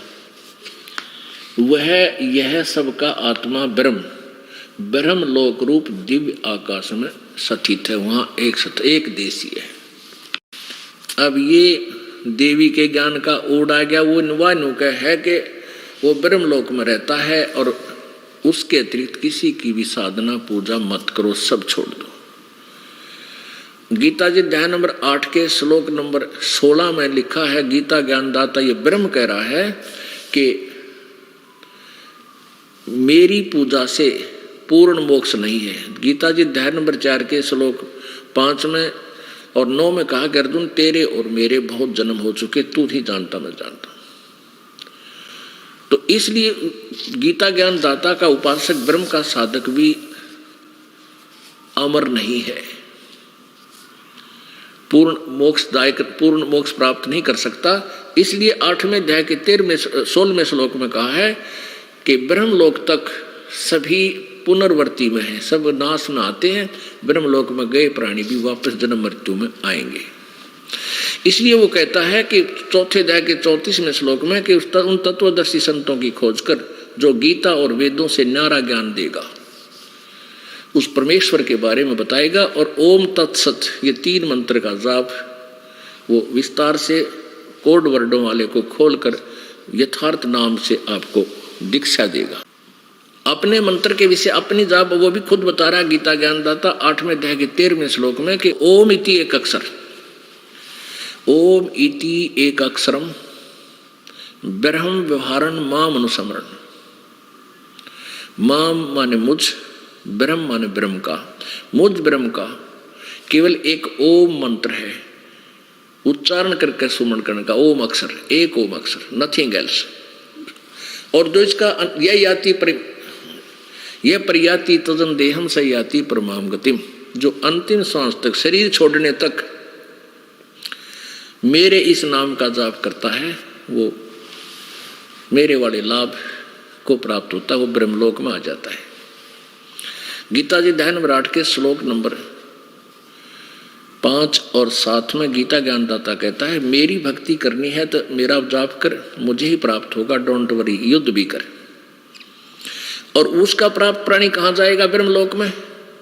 और ब्रह्मलोक 8वें अध्याय के 16वें श्लोक में स्पष्ट कर दिया है कि वहां तक गए हुए प्राणी भी फिर जन्म मृत्यु में आते। गीता जी अध्याय नंबर 8 के श्लोक नंबर 1 में कहा है कि वो परम अक्षर ब्रह्म है। अर्जुन ने पूछा था 8वें अध्याय के प्रथम मंत्र में कि हे भगवान, आपने जो 7वें अध्याय के 29वें श्लोक में तत्ब्रह्म के बारे में जानकारी दी है कि उस तत्ब्रह्म को, उस परमात्मा को, उस ब्रह्म को जानकर, सारे अध्यात्म ज्ञान को समझकर उसके बाद तो जीवात्मा जन्म और जरा और मरण से छूटने का ही प्रयत्न करता है। तो वो किम तत्ब्रह्म 8वें अध्याय के प्रथम श्लोक में पूछा, वो तत्ब्रह्म क्या है? तीसरे मंत्र में 8वें अध्याय के में गीता ज्ञानदाता ब्रह्म ने कहा वो परम अक्षर ब्रह्म है, जो ब्रह्म से भी ऊपर, परम अक्षर यानी परम श्रेष्ठ अविनाशी परमात्मा, उत्तम पुरुष है तू अन्य है। उसके विषय में 8वें अध्याय के 8, 9, 10 में कहा है कि उसकी भक्ति करता है जो तत्वदर्शी संत के बताए अनुसार उन 3 मंत्र के जाप से ओम तत्सत, ओम ब्रह्म का जाप, तत् ये सांकेतिक है, ये परब्रह्म का जाप, और सत ये सार नाम है, ये पूर्ण ब्रह्म का नाम, कबीर जी का, कबीर परमेश्वर का मंत्र है उसके पास जाने का। तो इन 3 मंत्रों के जाप से जो जाप पूर्ण संत की शरण में जाकर के तत्वदर्शी संत से उपदेश लेकर के साधना करता है, वो उसके शरण में उसको प्राप्त होता है भक्ति की साधना से, भक्ति के बल से, यानी भक्ति की कमाई से। अध्याय नंबर 15 के श्लोक नंबर 1 से 4 में तत्वदर्शी संत की पहचान बताई है कि उल्टे लटके हुए संसार रूपी वृक्ष को जो बताएगा कि जड़ कौन है, तना कौन है, इसकी शाखा क्या है और पत्ता क्या है। तो परमेश्वर कबीर जी ने आकर स्वयं बताई थी अपनी महिमा, आप ही पूरे ब्रह्मांडों की रचना, कि अक्षर पुरुष एक पेड़ है, निरंजन वा की डार, और तीनों देवा शाखा है, ये पात्र रूप संसार। ये परमात्मा अब कुर्बान है कबीर परमेश्वर जी के ज्ञान पर। उस मालिक ने आकर ये खोल दिया सारा इतिहास, ना तो ये एक जटिल समस्या बनी हुई थी। भगत समाज भटक रहा था, युगों युगों से भ्रम रहा था, ये काल कुछ नहीं दे रहा था, रास्ता ही नहीं बता रहा था। ये देखिएगा चित्र परमेश्वर कबीर जी द्वारा दिए गए उस 15वें अध्याय के प्रथम श्लोक का विवरण, ये देखिएगा। ये एक वृक्ष है, ऊर्ध्व मूलम अधः शाखम। ऊर्ध्व माने ऊपर को, अधः माने नीचे को। ऊपर को जड़ वाला, नीचे को शाखा वाला। ऊपर को जड़ वाला, नीचे को शाखा वाला, ये उल्टा लटका हुआ संसार रूपी वृक्ष है। ये देखिए श्रीमद् भगवत गीता, जयदयाल गोविंदका जी इसके अनुवादक हैं। गीता प्रेस गोरखपुर से ये प्रकाशित है। 15वां अध्याय 15वां अध्याय का प्रथम मंत्र में इसमें क्या कहा है? ऊर्ध्व मूलम अधः शाखम। अधः माने नीचे को। अश्वत्थम प्राहु अव्यम छंदासी यस्य प्रणानी ये तम वेद स वेदवित्। इसका अर्थ है कि ऊपर को जड़ वाला, मूल माने जड़ है यानी मूल, और अधः शाखम नीचे को शाखाओं वाला। अश्वत्थम प्राहु अव्यम ये अविनाशी पीपल का एक वृक्ष समझो। छंदासी यस्य प्रणानी इसके पत्ते आदि सब भेद हैं, विभाग हैं, टुकड़े हैं। छंद माने टुकड़े। और ये तम वेद जो व्यक्ति उसको उस अज्ञान अंधकार में छुपे हुए इस परमेश्वर को के बारे में जानता है, वेद माने जानना, स वेदवित् वह वेद के तात्पर्य को जानने वाला, अर्थात वो तत्वदर्शी संत है। इन्हीं के शब्दों में, अनुवादक के शब्दों में, आदि पुरुष परमेश्वर रूप मूल वाले, यानी जड़ तो पूर्व आदि पुरुष परमेश्वर सच्चिदानंद घन ब्रह्म है संसार रूपी वृक्ष की।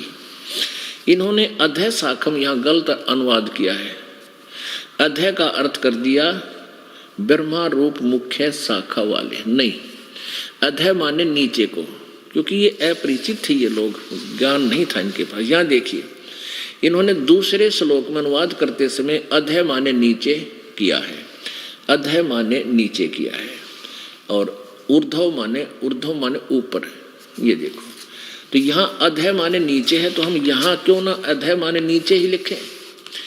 ऊर्ध्व मूलम अधः शाखम, ऊपर को जड़ वाला और नीचे कोई शाखा वाला।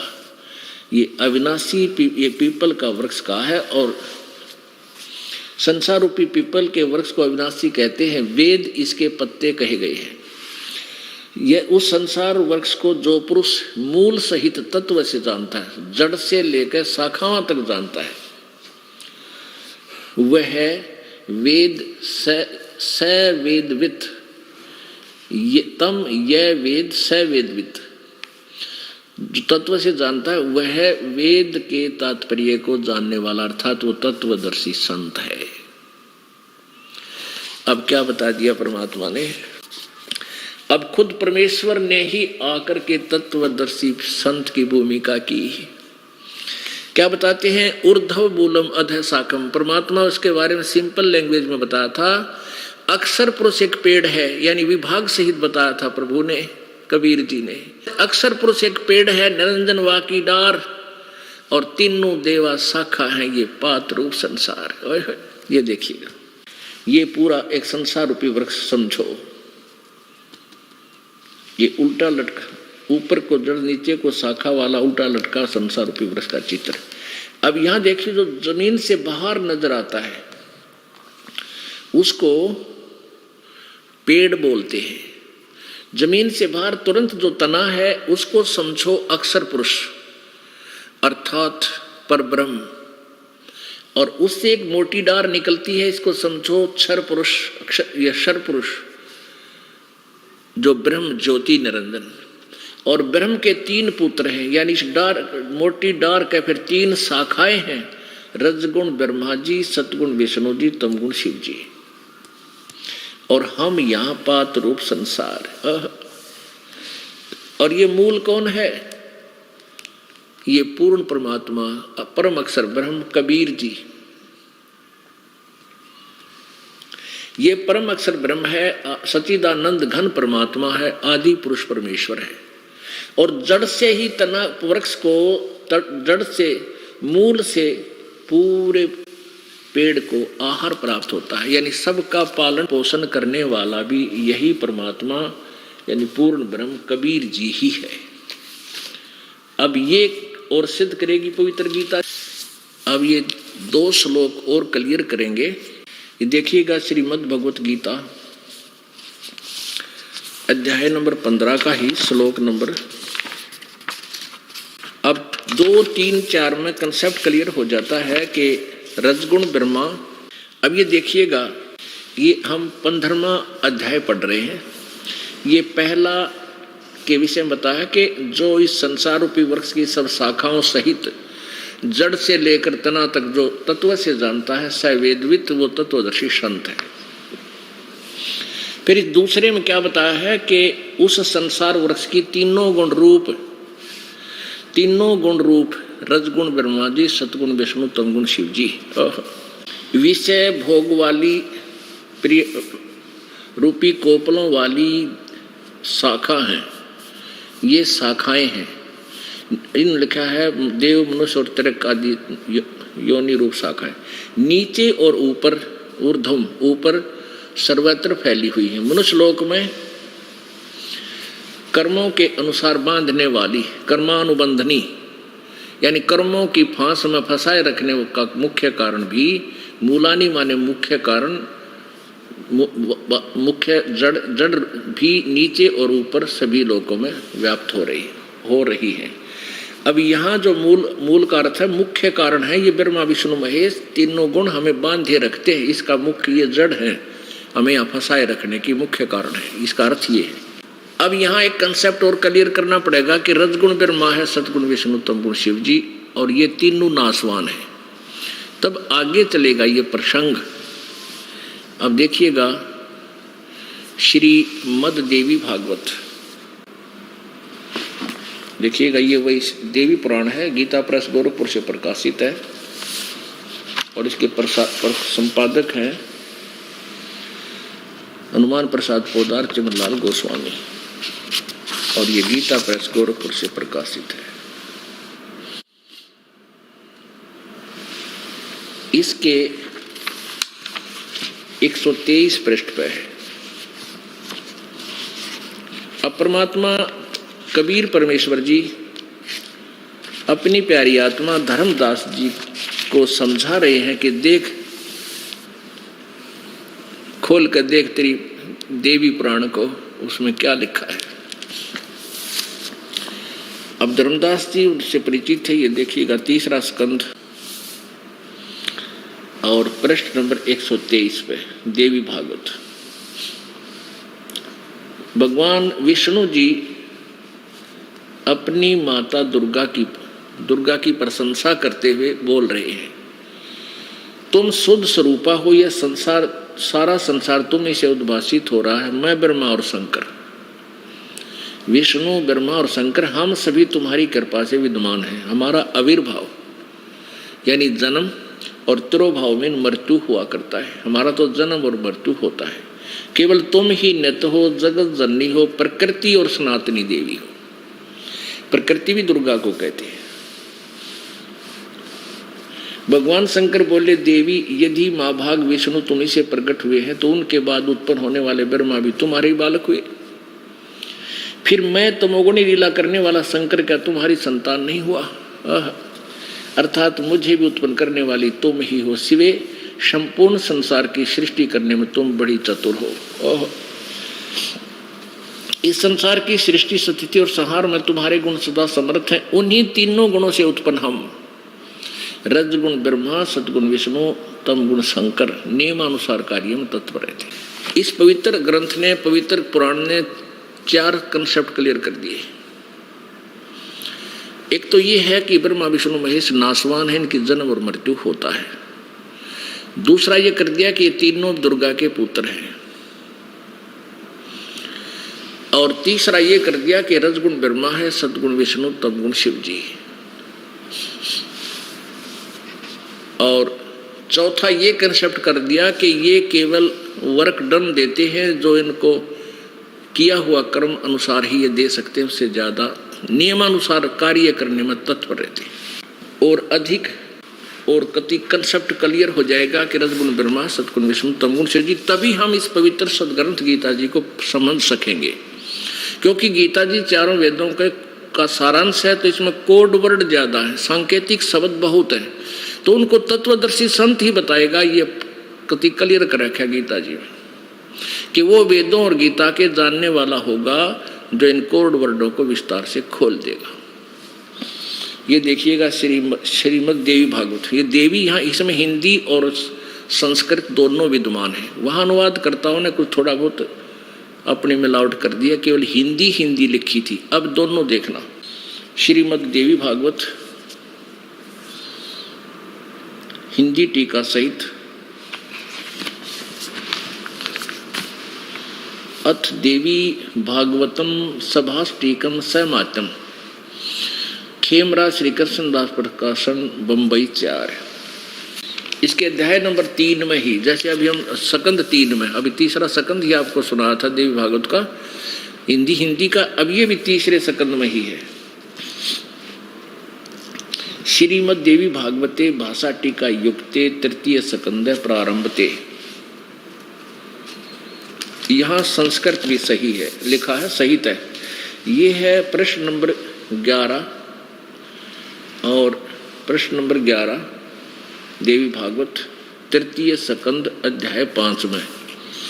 अब यहाँ देखिएगा, इसका 8वां श्लोक पढ़ेंगे। 7वां समाप्त हुआ, 8वां प्रारंभ होता है। हे मातर, यदि हमारे ऊपर सदा आप दयायुक्त हो तो हमको तमोगुण में किस प्रकार प्रदान किया। शंकर जी बोल रहे हैं, ब्रह्मा रजोगुण और हरि सतोगुण। ओह, तो यहाँ 7वां समाप्त हुआ। ये संस्कृत भी पढ़ेंगे क्योंकि ये लिपि जो है नागरी लिपि है, हम आसानी से पढ़ सकते हैं। यदि दया धर्मना न सदा अंबिके कथम अहम विहित है, मैं कैसे बना दिया तमोगुण। शंकर भगवान बोल रहे हैं। और कमल से उत्पन्न होने वाले ब्रह्मा जी को आपने रजोगुण रजोगुण क्यों बना दिया। और सुवित क्यों सतोगुण हरि, और विष्णु जी को आपने सतोगुण क्यों रच दिया। इससे सिद्ध हो गया रजगुण ब्रह्मा जी, सतगुण विष्णु, तमगुण शिव जी। ये स्पष्ट हो गया, कंसेप्ट क्लियर हुआ। तो अब हम इस पवित्र गीता जी को समझ सकेंगे आसानी से। अब देखिए गीता जी, पवित्र गीता जी अध्याय नंबर 15 के श्लोक नंबर 2, 3 और 4 अब स्पष्ट होंगे। अध्याय नंबर 15 और श्लोक नंबर, यहां देखिएगा, अध्याय नंबर 15 और श्लोक नंबर हमने ये पढ़ लिया पहला 15वें का, वह वेद के तात्पर्य को जानने वाला है जो जड़ सहित जानता है। अब दूसरे में गीता जी अध्याय नंबर 2 में उस संसार वृक्ष की तीनों गुण रूप रजगुण ब्रह्मा, सतगुण विष्णु, तमगुण शिवजी रूपी शाखा, ये जल से बड़ी हुई नहीं, ये इन्होंने गलत अनुवाद किया है। ये विषय वासनाओं वाली यानी विषय भोग वाली, ये विकारों वाली शाखाएं हैं। विषय विषय पर वाला शाखा, बस इसका अर्थ है ये विषय विकार रूपी, ये तीनों गुण रूपी शाखा है। और नीचे और ऊपर, ये सर्वत्र ने शब्द नहीं है, ये गलत लिखा है। मूल संस्कृत में केवल ऊर्ध्व माने ऊपर ओनली, यानी इस पृथ्वी लोक पर ज्ञान बोला जा रहा था। गीता जी का ज्ञान पृथ्वी लोक पर बोला जा रहा था। ऊपर स्वर्ग में और नीचे पाताल, इन 3 लोकों पर ही ब्रह्मा विष्णु महेश जी एक एक विभाग के प्रभु हैं। रजगुण के ब्रह्मा जी, सतगुण विभाग के विष्णु जी और तमगुण विभाग के शिव जी। सर्वत्र नहीं, ये सर्वत्र शब्द इन्होंने अनुवादकर्ताओं ने किया, क्योंकि ये विष्णु श्री कृष्ण जी तो ऊपर और विष्णु से ऊपर को भगवान ने नहीं माने थे। अब देखो ऊपर और केवल यहाँ कहना नीचे और ऊपर, यानी नीचे पाताल लोक में और ऊपर स्वर्ग लोक में और मनुष्य लोक में फैली हुई। और मनुष्य लोक में, इस पृथ्वी लोक पे कर्मानुबंधनी मूलानी, कर्मों के बंधन में बांधने वाली भी मुख्य कारण है यही तीनों गुण, रजगुण ब्रह्मा, सतगुण विष्णु, तमगुण शिव जी। और नीचे और ऊपर सभी लोकों में नहीं है, नीचे और ऊपर व्याप्त हो रही है, ऊपर स्वर्ग में और नीचे पाताल पे और पृथ्वी पे। अब तीसरे में कहा है कि इस संसार वृक्ष का स्वरूप जैसा कहा है, यानी संसार की जो सृष्टि मैं बता रहा हूं, यानी ये ज्ञान आध्यात्मिक दे रहा हूं, गीता ज्ञान कह रहा है, गीता ज्ञानदाता कह रहा है, मैं पूरी तरह परिचित नहीं हूं। ये जो गीता और गीता जी के जो ज्ञान का तेरा मेरी जो चर्चा चल रही है, विचार काल डिस्कशन हो रही है, इसमें मैं इस सृष्टि रचना को यानी सब ब्रह्मांडों के विषय में पूर्ण नहीं जानता। इसलिए कहा चौथे अध्याय के 34वें श्लोक में कि उस तत्वदर्शी संत की खोज करो जो उस परमेश्वर द्वारा दिए गए ज्ञान को विस्तार से बताओगा, जिसके विषय में चौथे अध्याय के 32वें श्लोक में कहा कि सच्चिदानंद घन की वाणी में विस्तार से लिखे गए हैं आध्यात्मिक अनुष्ठान और उनकी क्रियाएं, उसको तू तत्वदर्शी संतों को से जाकर समझ। वो तत्व ज्ञान है, परमात्मा की वाणी में लिखे हैं अलग से। तो यहाँ क्या कहता है कि संसार रूपी वृक्ष का जैसा स्वरूप मैं कह रहा हूं या सुना जाता है, मैं नहीं जानता। यहाँ विचार काल में तेरी मेरे डिस्कशन में ये स्पष्ट नहीं कर पाऊंगा। अब देखो इस संसार वृक्ष का ये तीसरा श्लोक है 15वें अध्याय का। इस संसार वृक्ष का स्वरूप जैसा कहा है वैसा यहाँ विचार काल में नहीं पाया जाता, क्योंकि न तो इसका आदि है और न अंत है, तथा न इसका अच्छी प्रकार सतिथि, यानी मैं नहीं जानता इसके बारे में। इसलिए इस सुविरूढ़ मूलम यानी ऊपर जो जड़ है वो अविनाशी है, मजबूत है, यानी अति दृढ़ है। उस मूल रूपी स्थान को और संसार रूपी पीपल के वृक्ष को, यानी उस पूरे इसके जानकारी के लिए दृढ़ेन असंख्य शस्त्रेन, दृढ़ असंख्य शस्त्रेन छित्वा, असंग का अर्थ है तत्व ज्ञान रूपी हथियार से, शस्त्र से काट के, यानी उस ज्ञान रूपी, उस तत्व ज्ञान रूपी मजबूत यानी अडिग सत्य ज्ञान रूपी, तत्व ज्ञान रूपी शस्त्र से काट कर, अर्थात उसको समझ कर उसको समझने के पश्चात अब चौथे अध्याय में 15वें अध्याय का श्रीमद् भगवत गीता का ये 15वां अध्याय का और चौथा श्लोक है जो बहुत कंसेप्ट क्लियर करेगा। ये चौथा श्लोक है 15वें अध्याय का। उसके पश्चात गीता ज्ञानदाता कहता, उसके पश्चात जब तुझे तत्व ज्ञान मिल जाए उस परम पद रूप परमेश्वर को भली भांति खोजना चाहिए जिसमें गए हुए पुरुष फिर लौटकर संसार में नहीं आते और जिस परमेश्वर से इस संसार रूप पुरातन संसार रूपी वृक्ष की प्रवृत्ति विस्तार को प्राप्त हुई, अर्थात जिसने सब ब्रह्मांडों की रचना की है उसी आदि पुरुष नारायण के मैं शरण हूं। इस प्रकार दृढ़ निश्चय करके उस परमेश्वर का मनन और निधि ध्यान करना चाहिए। इसे सिद्ध हो गया कि गीता ज्ञानदाता से कोई और भगवान है जो जहां जाने के बाद फिर लौटकर संसार में नहीं आते। गीता जी अध्याय नंबर 15 के श्लोक नंबर 16 और 17 में 3 भगवान बताए हैं, 3 प्रभु। ये देखिएगा अध्याय नंबर 15 और श्लोक नंबर ये 16वां है, ये वाला यहां से दिखाएंगे। ये 16वां मंत्र है, द्वौ इमौ पुरुषौ लोके सर च अक्षर सर च अक्षर एव च सर्वाणी भूतानि कटुस्थ अक्षर उच्यते। हम इसको संत लैंग्वेज में क्षर बोलते हैं समझाने के लिए क्षर, और इसको अक्षर बोल देते हैं संतों की वाणी में। यह सर तो नासवान, अक्षर तो अविनाशी होता है। ये इसका अर्थ क्या है? 2 भगवान बताए हैं इसमें लोक वेद के आधार पे, 2 प्रसिद्ध हैं। इस संसार में नासवान और अविनाशी भी 2 प्रकार के पुरुष हैं। पुरुषों माने प्रभु हैं, क्योंकि भगवान की महिमा चल रही है, आदमियों की थोड़ी। ये 2 प्रकार के पुरुष हैं और संपूर्ण प्राणियों के शरीर नासवान और जीवात्मा विनाशी कहा जाता है। यानी ये क्षर पुरुष और अक्षर पुरुष, क्षर पुरुष ये ब्रह्म है, अक्षर पुरुष ये परब्रह्म है। और इनसे इन दोनों से अन्य है कोई वास्तव में विनाशी परमात्मा। 17वें में कहा कि उत्तम पुरुष तु अन्य परमात्मा इति उदाहरते। ये लोक तरम अविश्य विवर्ती अवय ईश्वर है। उत्तम पुरुष यानी श्रेष्ठ परमात्मा, पुरुषोत्तम तो कोई अन्य ही है, यानी वास्तव में अविनाशी परमात्मा श्रेष्ठ प्रभुता। इन ऊपर वर्णित दोनों होते हैं, ये सरपुरुष और अक्षर पुरुष है, तो कोई और प्रभु है, और पुरुष है, और भगवान है। उत्तम पुरुष है तू अन्य, उत्तम पुरुष है तू अन्य, उत्तम पुरुष यानी उत्तम परमात्मा श्रेष्ठ भगवान वास्तव में परमात्मा तो कोई और ही है जो तीनों लोकों में प्रवेश करके सबका धारण पोषण करता है। अविनाशी परमेश्वर परमात्मा इस प्रकार कहा गया है।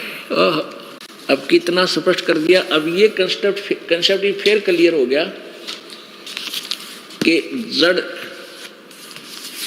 जड़ से ही पूरे पौधे को आहार प्राप्त होता है। तो पूर्ण परमात्मा कबीर जी के सतलोक से ही सब ब्रह्मांडों में ये इनके पास इनको सबको शक्ति मिलती है।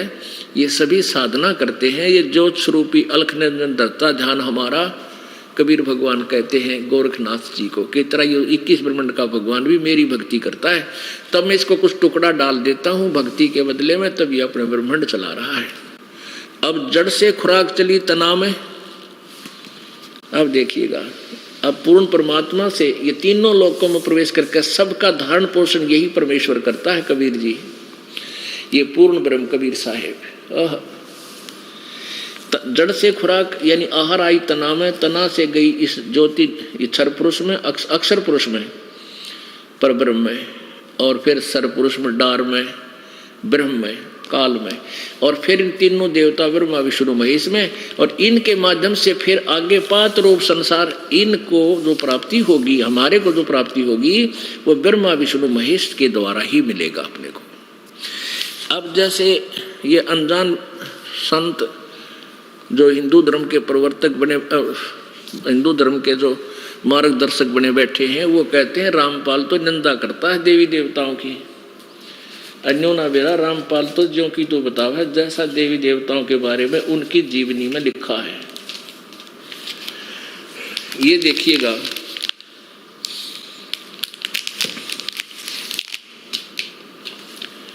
अब जैसे हम कोई आम का पौधा लाए नर्सरी से, उसको लाकर कैसे बीजेंगे?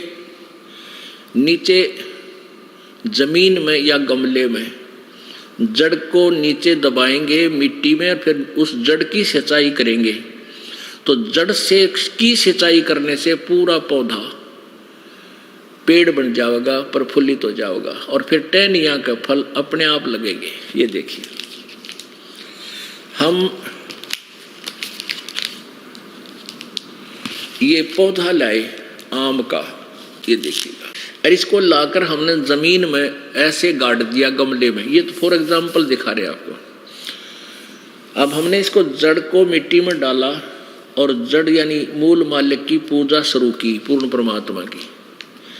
इसकी सिंचाई की तो यहाँ से खुराक चली तना में, तना से डार में, डार से इन तीनों गुण रूपी शाखाओं में, रजगुण ब्रह्मा, सतगुण विष्णु, तमगुण शिव जी में। अब हम क्या कर रहे थे? हिंदू धर्म के अनुयायी उन मूर्ख गुरुओं के माध्यम से हम ब्रह्मा विष्णु महेश को सुप्रीम पावर मान कर उल्टा गाड़ रहे थे भक्ति रूपी पौधे को। टहनी गाड़ रखी थी जमीन में और टहनिया की ब्रह्मा विष्णु महेश की पूजा शुरू कर दी और जड़ छोड़ दी वह ऊपर।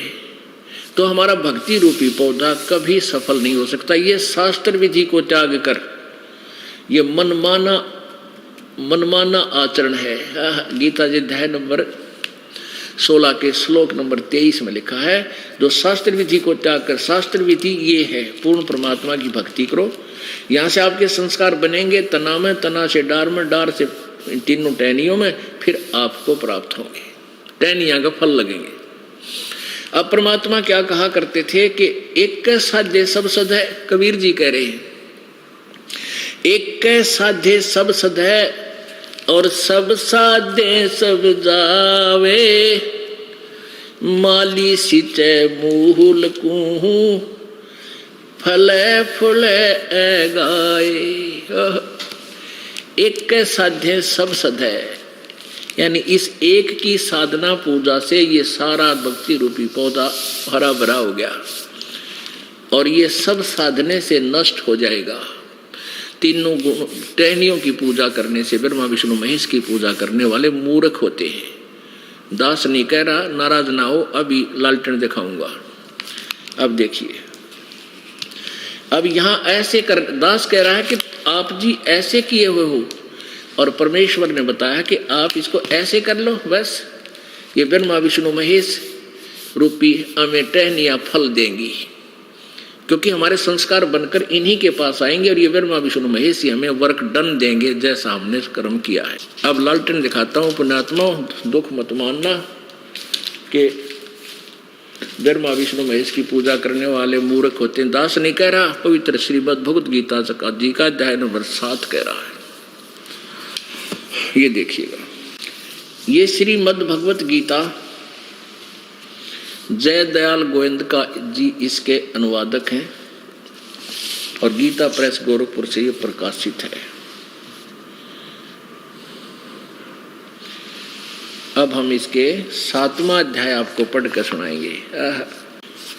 अब ये कंसेप्ट क्लियर हो चुका है कि रजगुण ब्रह्मा है, सतगुण विष्णु, तमगुण शिव जी। अभी आपको देवी भागवत में स्पष्ट कर दिया था। अब यहाँ फिर वही प्रसंग आ गया। ये देखिएगा, अध्याय नंबर 7 का ये अध्याय नंबर 7 है। इसमें 2 मंत्र में काल भगवान के कहे कि मैं तेरे लिए इस विज्ञान सहित तत्व ज्ञान को संपूर्णतः कहूँगा, जिसको जानकर संसार में फिर कुछ भी जानने योग्य शेष नहीं रह जाता। यानी ऐसा ज्ञान बता दूंगा अर्जुन, फिर इसके जानने के बाद तुझे किसी ज्ञान की आवश्यकता नहीं पड़ेगी। गीता ज्ञानदाता कहे कि तेरे कोई वैसे रहस्य उद्घाटन करूंगा कि फिर इस ज्ञान के जानने के बाद तुझे किसी ज्ञान की जानने की आवश्यकता नहीं रहेगी। अब देखना, अब इसी अध्याय नंबर 7 के श्लोक नंबर हम 12 से प्रारंभ करेंगे। अध्याय नंबर 7 और श्लोक नंबर ये 12। इसमें क्या कहा है कि और भी जो सतगुण से उत्पन्न होने वाले भाव हैं और जो रजगुण से तथा तमोगुण से होने वाले भाव हैं, उन सब को तू मुझसे होने वाला ऐसा जान, परंतु वास्तव में उनमें मैं और वे मुझ में नहीं है।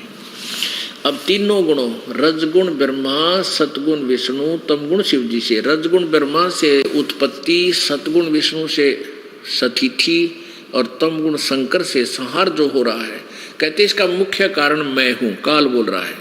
क्योंकि काल को श्राप लगा हुआ है गीता ज्ञानदाता ब्रह्म को कि 1 लाख मानव शरीरधारी प्राणियों का तो नित आहार करेगा, उसके सूक्ष्म शरीर से गंध निकाल कर तपस्या पर भून कर ये खाता है डेली, और 1.25 लाख की उत्पत्ति करता है।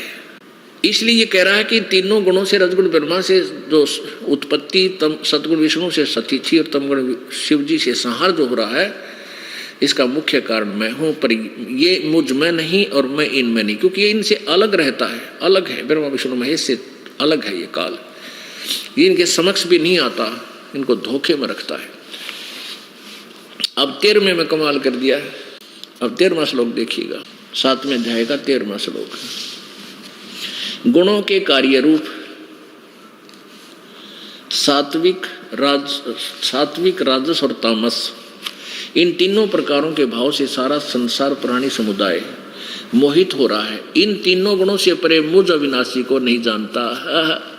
इन ब्रह्मा विष्णु महेश से ऊपर ब्रह्म है, कहते उसको मुझको नहीं जानता।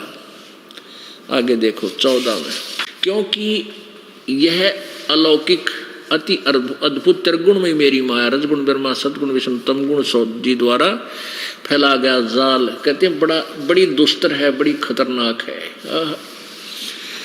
जो पुरुष मुझको निरंतर भजते हैं वे इस माया का यानी ब्रह्मा विष्णु महेश से ऊपर उठ जाते हैं, संसार से तर जाते हैं, यानी ब्रह्मलोक में आ जाते हैं। अब यह ध्यान रखना कि यहाँ पूजा का विषय है, भजने का, भक्ति का, इसलिए भक्ति के लिए ही वो तीनों गुण है। ब्रह्मा विष्णु महेश की भी कोई भक्ति करता है तीनों गुणों की, इसलिए यहाँ भक्ति का विषय चल रहा है।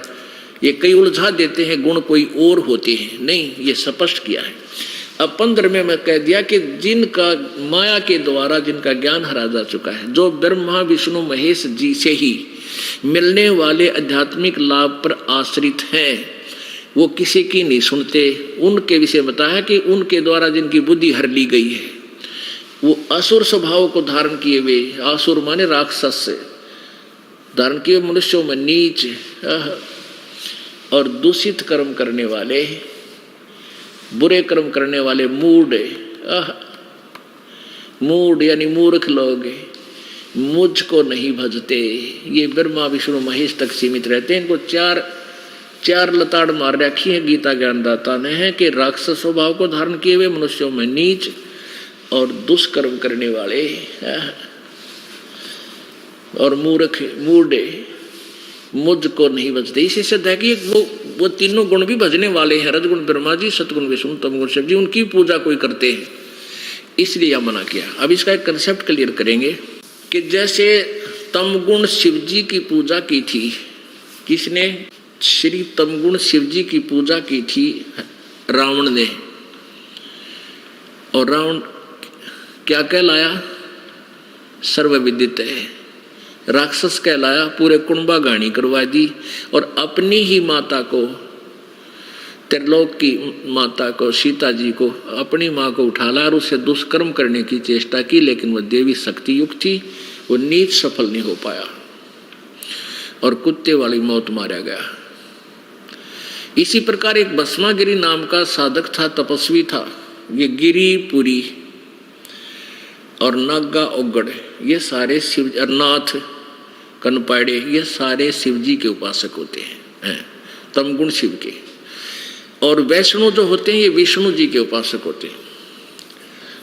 तो ये एक भस्मगिरी नाम का एक तपस्वी तप करता था।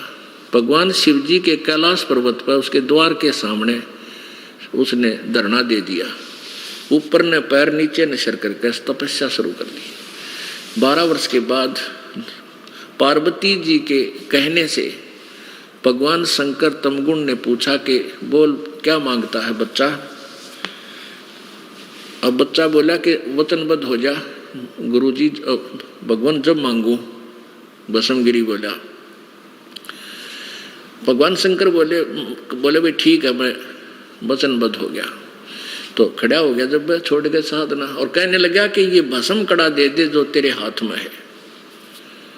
भगवान शंकर जी ने सोचा भी तपस्वी साधु है, जंगल में रहता है, हिंसक पशुओं के भय से, राक्षसों के डर का मारा अपनी सुरक्षा के लिए मांगता होगा। निकाल कर दे दिया, ले बेटा तथास्तु। अब ज्यों ही उस दुष्ट के हाथ में वो कड़ा आया, भस्म कंडा, कहने लगा ले ओले शंकर होशियार, दांत आसन लग गया जैसे अभद्र हंसी ये खलनायक करते हैं। हा हा हा हा, ले ओले होशियार, तुझे मारूंगा, पार्वती को अपनी पत्नी बनाऊंगा। अब शंकर जी की घिघी बिंदगी।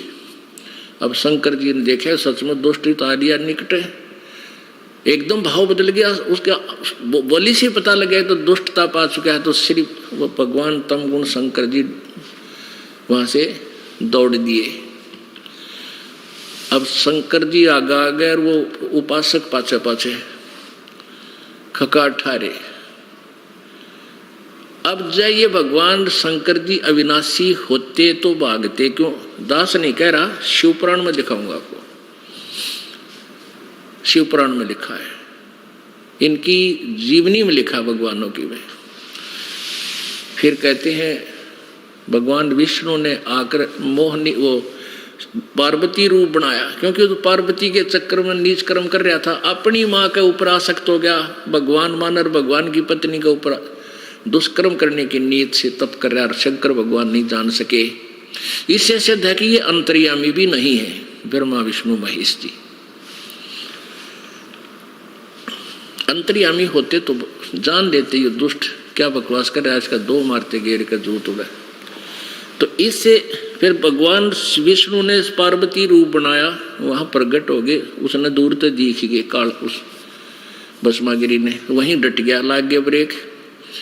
और पार्वती रूप में भगवान कहने लगा भाई आ जाओ, अब शंकर जी तो आ नहीं सकता तेरे पास, आप और हम दोनों ही रहेंगे। अब हो गया भस्मासुर तराज जी कहने लगी कि अब डांस करके दिखा मुझे, डांस कर। अब वो भस्मागिरी बोला जी मैं तो तपस्वी आदमी था, मैंने डांस नहीं आता। तो पार्वती रूप में भगवान बोले ले मैं डांस करना सिखाती हूँ तेरे को, इस हाथ को ऐसे कर, इस पैर को ऐसे कर, और ऊपर कर, और ऊपर कर, जैसे मैं कर रही वैसे कर। जो ही उसने सिर पर हाथ किया भगवान बोले भस्म, वो मर गया। भस्मा सुर कहलाया, भस्मा गिरी थे भस्मा असुर कहलाया। अब पुण्यात्माओं, गीता जी का ज्ञान गलत नहीं पर समझनीय गलत है। वेद कतेब झूठे ना भाई, और झूठे हैं जो समझे नहीं।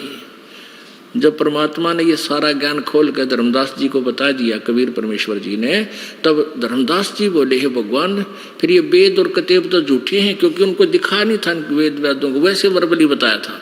फिर बताया कि बेटा वेद कतेब झूठे ना भाई, झूठे हैं जो इनको समझे नहीं। इनमें सब वेद हमारा भेद है, मैं मिलो वेदन में नाही, और जौन वेद से मैं मिलूं वो वेद जानते नहीं। अब एक उदाहरण और देते हैं आपको। जैसे रजगुण ब्रह्मा जी की साधना की थी, रजगुण ब्रह्मा जी की साधना की थी हिरण्यकशिपु ने, और वो कौन था? हिरण्यकशिपु ने जो साधना की थी,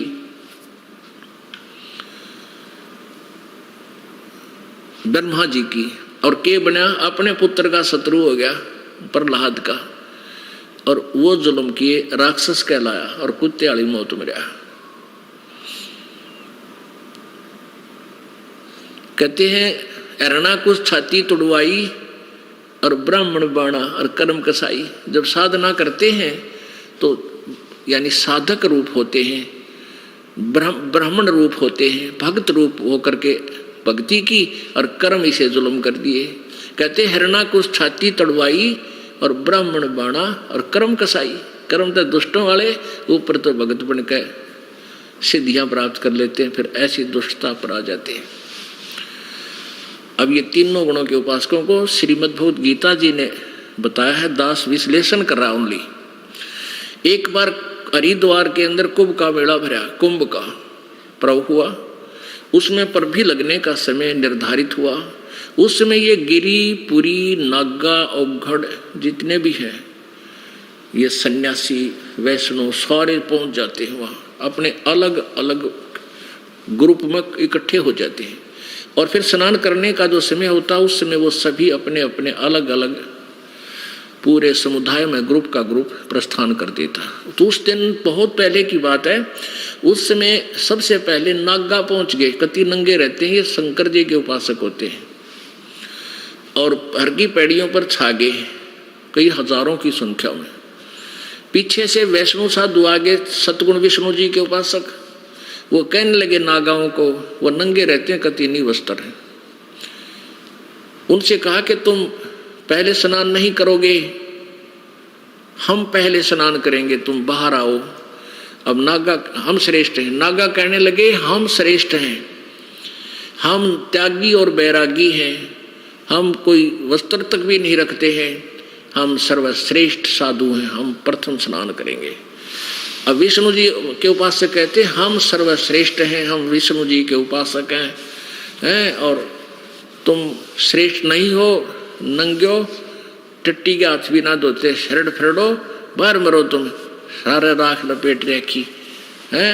अब इतनी कहते वो नागा भी फिर वो कैटेगरी के थे, उनने भी फेर लिया मुंह उल्टा। अच्छा तुम श्रेष्ठ हो, गुट्टम गुट्टा वो उसका मारा, वो उसका मारा, तलवार निकाल ले, तीर ठोके और सीधी कटारी चक्कू घोंप दे, छुर्रा वो तुर्रा कर दो भाई। ये साधुओं के लक्षण है। यहाँ परमात्मा की अमरवाणी के में गरीबदास साहिब जी ने अपने बहदे के अंग में लिखा है, तीर तुपक तलवार कटारी जमदड़ जोर बदावे है, हर पैड़ी हर हेत न जाण्या वहां जा तेग चलावे है, काटे शीश नहीं दिल करुणा वो जग में साध कवावे है, जो जन उनके दर्शन को जावे उनको भी नरक पठावे है। ओहो, जो तीर तलवार और निकाल के एक दूसरे कत्लेआम कर रहे हैं, और उनको कहते हैं साधु, वो जग में साध को आवे हैं, उन संत कहते हैं। और काटे से शीश नहीं दिल करुणा, जिनके दया भी कोई नहीं और गर्दन काट रहे हैं,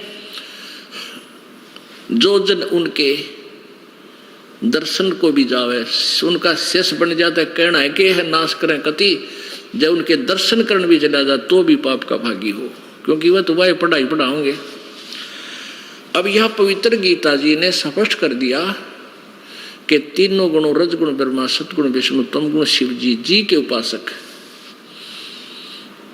राक्षस स्वभाव को धारण किए हुए मनुष्यों में नीचे दुष्कर्म करने वाले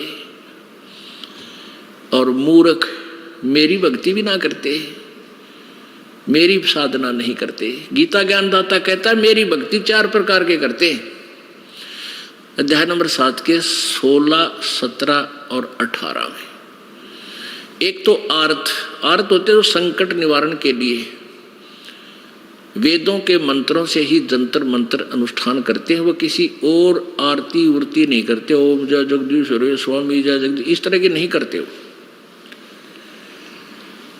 और दूसरे होते हैं अर्थार्थी, यानी धन लाभ प्राप्ति के लिए, वो भी वेदों के मंत्रों को से ही अपने अनुष्ठान करते हैं, वो भी व्यर्थ है क्योंकि वो अपने स्वार्थवश केवल उसमें उलझ पुलझ रहते हैं।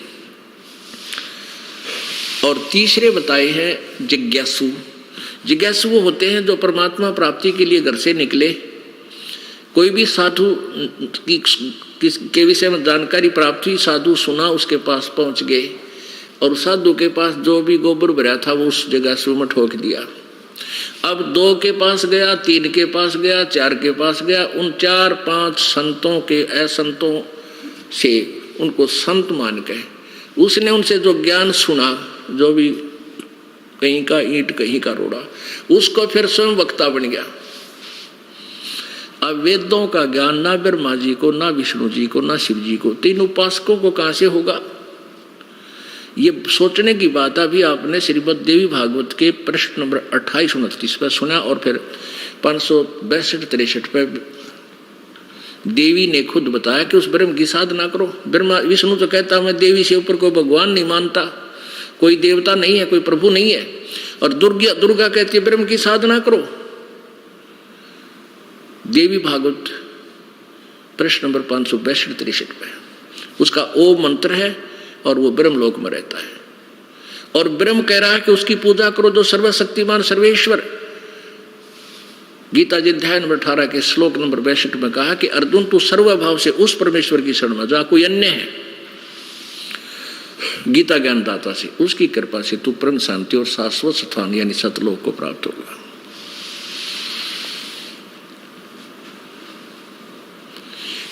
अब इससे क्या हुआ? वो जिज्ञासु कौन था? वो जिज्ञासु ने जैसे भी वो नकली सकली संत मिले, जो भी उन्होंने वेदों के बारे में जानकारी उल्ट सुलट दी, वह ग्रहण कर ली और खुद वक्ता बन गया और चेले बनाने लग गया।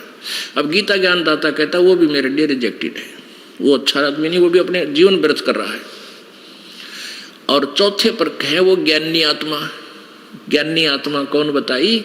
जिनको ये पता चला कि मनुष्य जीवन बार बार नहीं मिलता, इसका मूल उद्देश्य ही परमात्मा प्राप्ति है, नथिंग एल्स। और ये भी उनको वेदों में से ज्ञान हुआ कि एक पूर्ण परमात्मा की भक्ति करने से ही पूर्ण मोक्ष होगा, और किसी भी साधना से जीव का मोक्ष नहीं हो सकता। जैसे गीता जी में आपने पढ़ा, गीता ज्ञानदाता ब्रह्म भी कह रहा है मेरी भी जन्म मृत्यु होती है, तेरी भी होगी। मेरे की भक्ति करने वाला ब्रह्मलोक में जाएगा। फिर ब्रह्मलोक के विषय में लिखा 8वें अध्याय के 16वें श्लोक में गीता जी में, ब्रह्मलोक तक भी सारे फिर नाशवान है। इसलिए कहा कि अविनाशी तो उसको जान, दूसरे अध्याय के 17वें श्लोक में, जिसके मारने को कोई भी समर्थ नहीं है। और 18वें 17वें 15वें अध्याय के 17वें श्लोक में कि वो वास्तव में अविनाशी है। और 18वें अध्याय के 62वें श्लोक में कहा कि अर्जुन तू सर्वभाव से उस परमेश्वर की शरण में जा, जिसकी कृपा से तू परम शांति और सनातन परम धाम यानी सतलोक को प्राप्त होगा। वहां जाने के बाद फिर कभी मृत्यु नहीं होगी।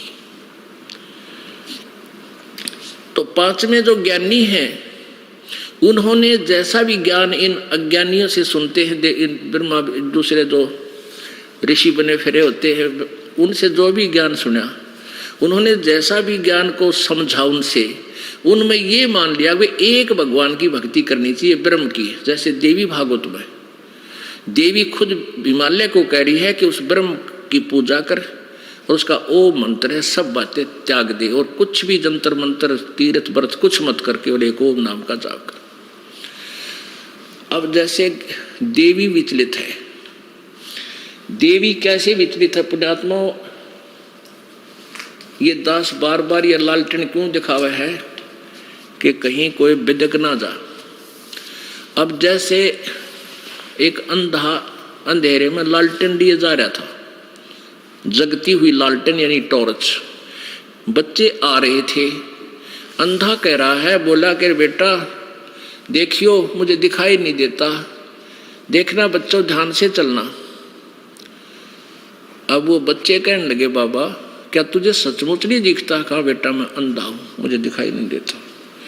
बच्चे बोले कि फिर ये लालटेन किस लिए ले रखी है कि तुम आंखों वालों के लिए कदम मेरे में टक्कर ना मार दो, बूढ़े आदमी ने तोड़ दो दे। इस 20 की रोशनी में मुझे देखकर तुम साइड पकड़ जाओ बेटा, इसलिए लालटेन ले रखी है। तो ये सदग्रंथ देवी भागवत पुराण, 18 पुराण, ये चारों वेद, पवित्र गीता जी, पवित्र कुरान, पवित्र ये सारे बाइबल, इसलिए ये लालटेन साथ रखे दास कि यह लालटेन दिखाई देता हूँ, देखियो भाई कदे नाराज हो जाओ और मेरे गिला है बैठो। ये फिर इसकी रोशनी में कोई नहीं बोलता, यूँ कर लेते हैं बस। सचमुच यह बात तो सच्ची सारी, क्योंकि इन सदग्रंथों को हम सभी सत्य मानते हैं। इनके अंदर जो लिखा हमने कोई डाउट नहीं है, और इनमें भी डाउट है तो बाढ़ में जाओ भाई, तो नारायण निकम्मा है। कहते जान बूझ साची तजर करे झूठते ने, ताकि संगत है प्रभु फिर सोपन में भी ना दे। परमेश्वर कबीर जी कहते। अब देवी भी विचलित है, वो सारे ऐसे ही विचलित थे। ये महिमा तो कह रही है तत्ब्रह्म की और नाम बता रही है ब्रह्म का। ये देखो, ये श्री देवी भागवत, श्रीमद देवी भागवत और गीता प्रेस गोरखपुर से प्रकाशित है। संपादक हनुमान प्रसाद पोदार चमनलाल गोस्वामी। ये वही है, ये वही है जो कि, तो क्योंकि ये बार बार दिखाना इसलिए आवश्यक हो गया कि कलयुग में आज किसी के पास समय को नहीं इतना के शास्त्र खुद देख ले कि ठा गए। फिर ये दास ने ही ये दिखाना पड़ा, और किसी को डाउट है तो वो अपना देख लेगा तुरंत और संतुष्टि हो जाएगी। अब देखना, अब यहाँ ये है 7वां स्कंद संक्षिप्त देवी भागवत 562 पे। अब यहाँ पर देवी बता रही है, हिमालय को ज्ञान दे रही है। देवी द्वारा हिमालय को ज्ञान उपदेश, ब्रह्म स्वरूप का वर्णन, ब्रह्म के बारे में बता रही है। उस ब्रह्म का क्या स्वरूप है यह बतलाया जाता है। जो प्रकार देवी बोली, श्री देवी कहने लगी, उस ब्रह्म का क्या स्वरूप है यह बतलाया जाता है। जो प्रकाश रूप सबके अत्यंत सपी में सतीत, हृदय रूप गुहा में सतीत होने के कारण गुहाचर नाम से प्रसिद्ध महान पद यानी परम प्राप्य है। वह समस्त प्रजा के ज्ञान से परे है, अर्थात उसके विषय में कोई नहीं जानता, अर्थात किसी की बुद्धि में आने वाला नहीं है, यह तुम जानो। उस परम प्रकाश, जो परम प्रकाश रूप है, जो सूक्ष्म से अत्यंत सूक्ष्म है, जिसमें संपूर्ण लोक और उन लोकों में निवास करने वाले प्राणी स्थित हैं, वही यह अक्षर ब्रह्म है। ये अक्षर पुरुष के विषय में बता रही है। परब्रह्म, यहाँ परब्रह्म बोल रही है। वही सबके प्राण है, वही सबकी वाणी है और वही सबके मन है। यह परम सत्य और अमृत अविनाशी तत्व है। सौम्य, उस वेदने योग लक्ष्य का तुम वेदन करो, मन में लगाकर उसमें तन्मय हो जाओ। उपनिषदों में कथित महान अस्त्र धनुष लेकर उपासना द्वारा तीक्ष्ण किया हुआ बाण संधान करो और भावनागत चित्त के द्वारा उस बाण को खींचकर अक्षर रूप ब्रह्म को ही लक्ष्य बनाकर वेदन करो। अक्षर ब्रह्म, आगे देखो, और फिर ओम उसका मंत्र है, जीवात्मा बाण है। अब ब्रह्म को लक्ष्य मानो। यहाँ अक्षर ब्रह्म कह रही है, यहाँ ब्रह्म को ले छोड़ दिया।